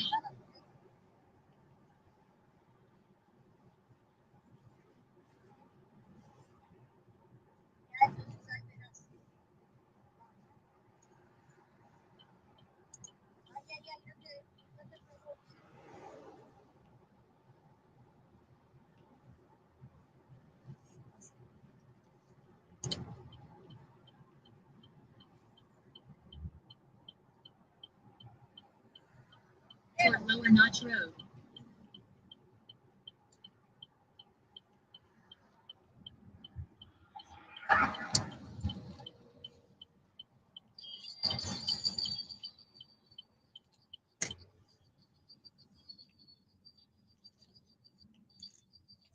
Take right turn on Lower Notch Road.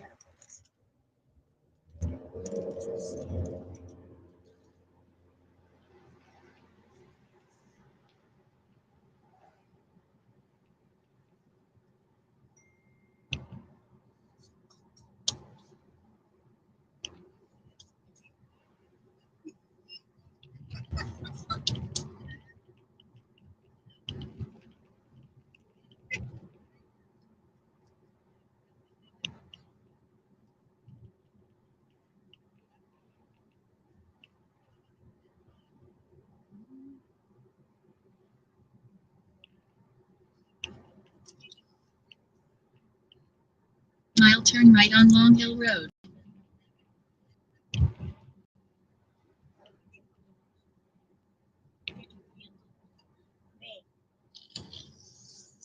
Se compra dejando de estar en la borrachera, se compra un celular que sirva y un buen internet que valga, deja de ser golosa en el trago, en el pollo, en las pizzas, haz algo por tu humanidad, por estas cosas como por ser. On Long Hill Road. Y ya te voy a averiguar porque no lo tengo solamente así en un grupo que se tiene, nunca he abierto para ver el número. Si es que encuentro, te lo doy. Hasta luego y consérvate, no en alcohol.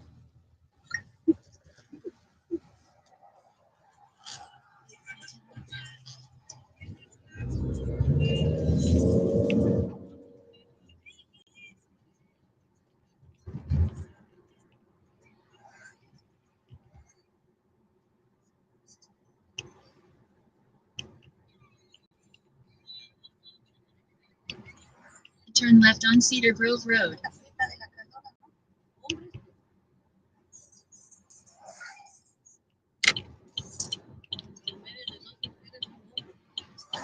On Cedar Grove Road.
mile, turn left on Old Bridge Road.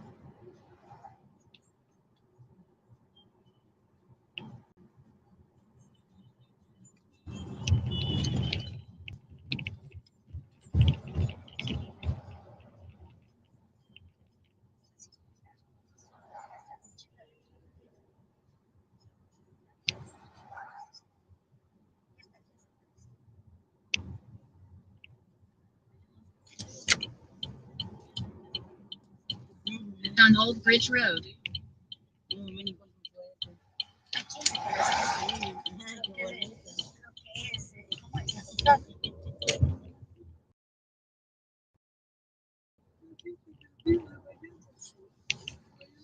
Turn left on Cliffside Drive.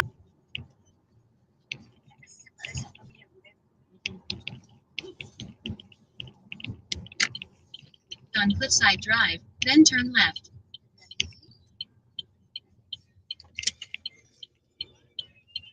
In there or around?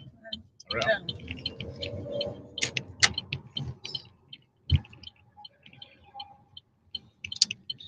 Then keep right. Cuando nos tienen que mirar. Ahora decir, llegamos, es que lloraban por nosotros.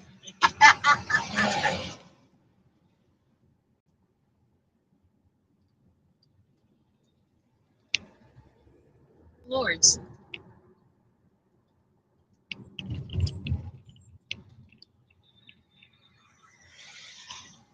Lords.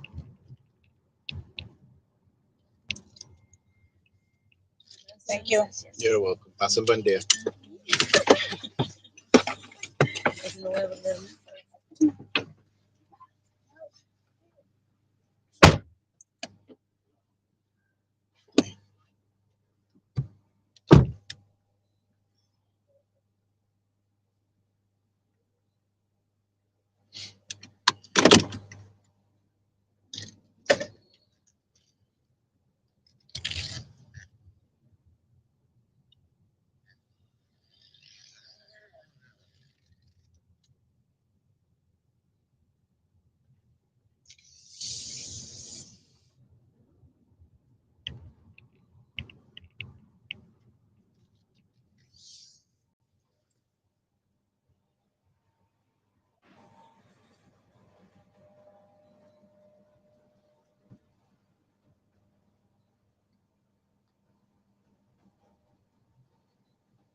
Idiot.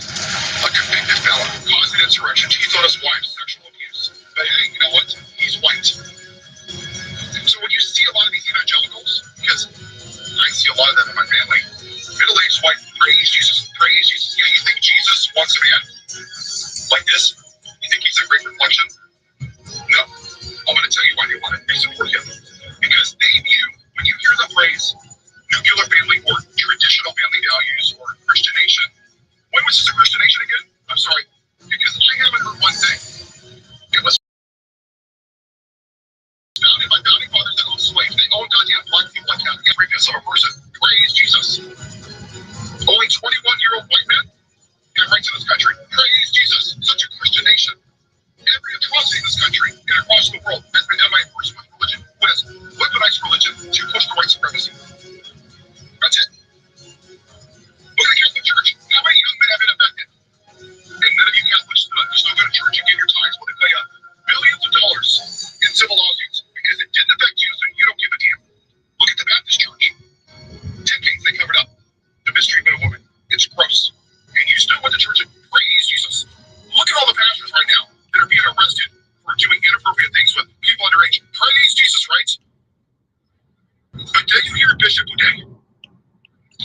kindness, compassion, empathy.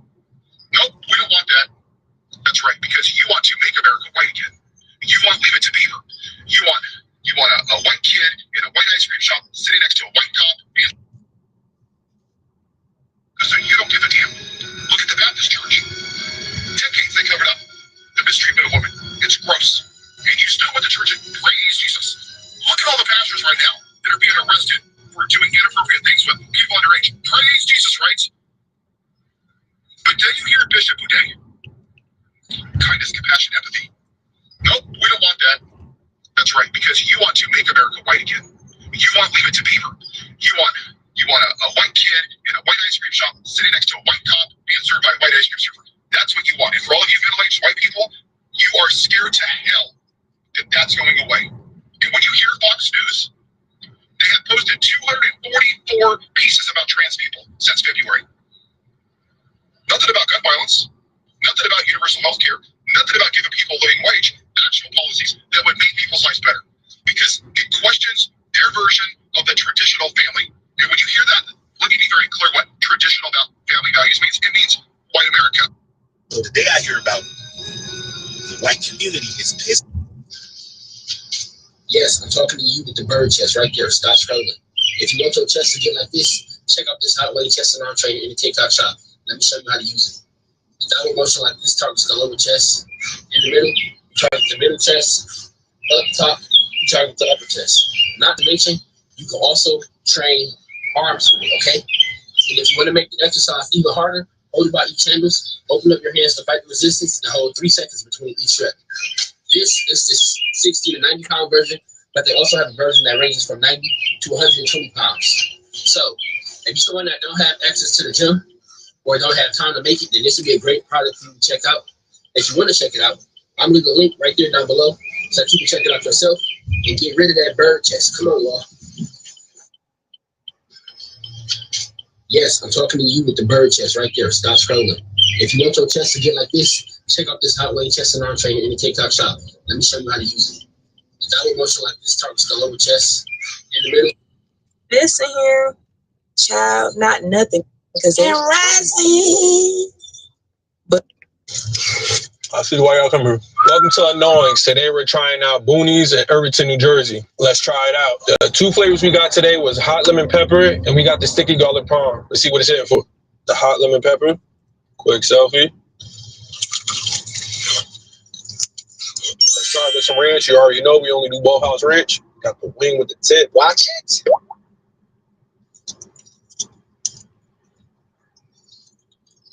I ain't gonna hold you. This chicken is seasoned OD. If I got more of a lemon pepper vibe, I would give it an easy 9. But I barely taste the lemon pepper, but the chicken is seasoned crazy. So I'm gonna give it an 8 out of 10. On this side, we got sticky garlic parm. Ooh, seasoned. Quick selfie.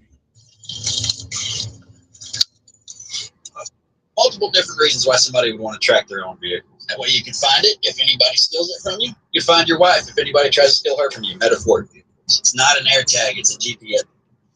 With no money down. That's what I said. I said it. No money down. That means you can get into the game today. If you want to, because you got to want it. You can get into the game today with no money down. That's how we all got started. We started on a PAYE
ShopRite. ShopRite, Little Ferry.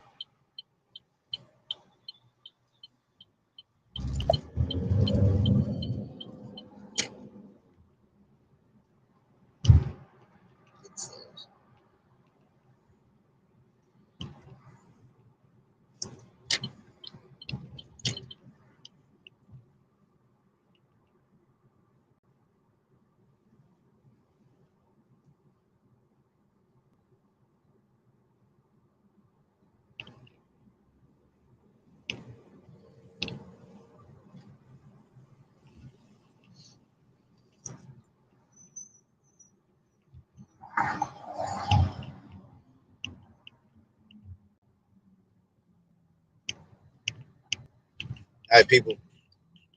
It's Friday. Yay. Have a great weekend. See you back out here Saturday night, Sunday morning. Shalom.